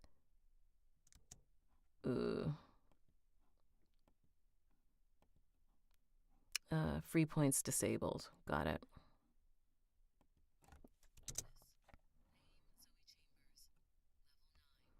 Free points disabled. Body: metal, sound, blood, faith, mirror. Attributes: might, 18 boosted to 36. Yes. I will be on after visitation. Yes, Jack, wherever you are, whichever app you're on. After visitation, after I bring my children to my mom so she cannot yell at me. If she's listening, she'd be like, I'm not going to yell at her. I know, Mom. Might, 18 boosted to 36 boosted to 38. Vitality, 10 boosted to 20 boosted to 28. Dexterity, 5 boosted to 11 boosted to 9. Willpower, oop, that was decreased. Hi, we speak words good sometimes. Hey, Tay. I'm happy you enjoy. 5 boosted to 11, decreased to 9. Willpower, 16 boosted to 35, boosted to 37. Insight, 7 boosted to 15, boosted to 17. We're almost there, brain. We're almost at the end. 7 boosted to 15, boosted to 17. Skein, 56 of 56, boosted to 129 of 129. Titles, Intrepid, Lodestone, Fools Rush In Incomplete, Questbreaker, Gluttony. Techniques, Our Hearts Toll as One, Chains, 11. She was complete once more, but she'd never felt more broken. Pale light shone through the crack in the ceiling and lit Zoe. She sat alone.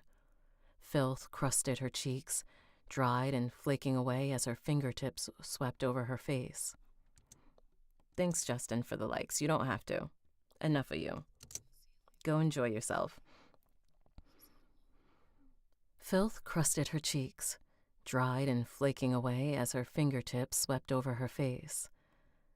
Head in hands, she sat and wished she was home. She wanted a shower, wanted a bed, wanted to wake up the next day and not have to deal with anything. Maybe watch some show she didn't care about, read a book, go for a walk in a park where nothing tried to kill her. She cried a few more tears, salty, warm, indulgent, and they seeped between her fingers. Don't be weird with your words.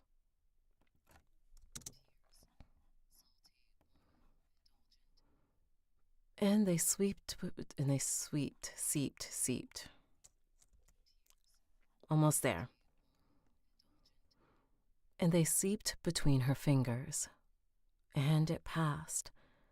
Moth's essences. All right. Brain, I know you can see the end. I'm going to need you to calm down. We're almost there.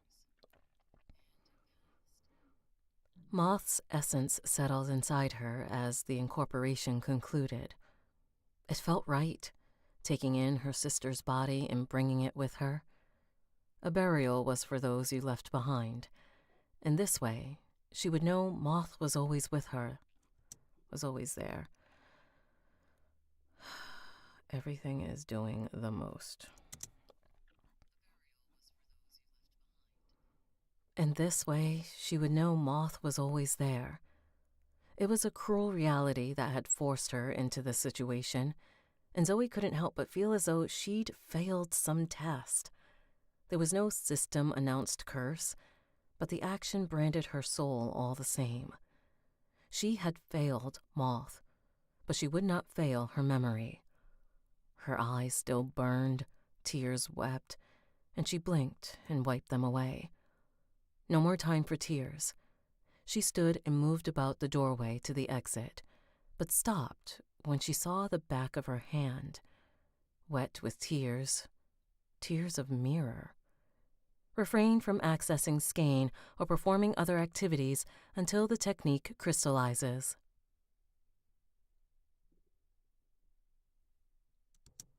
Yay. All right.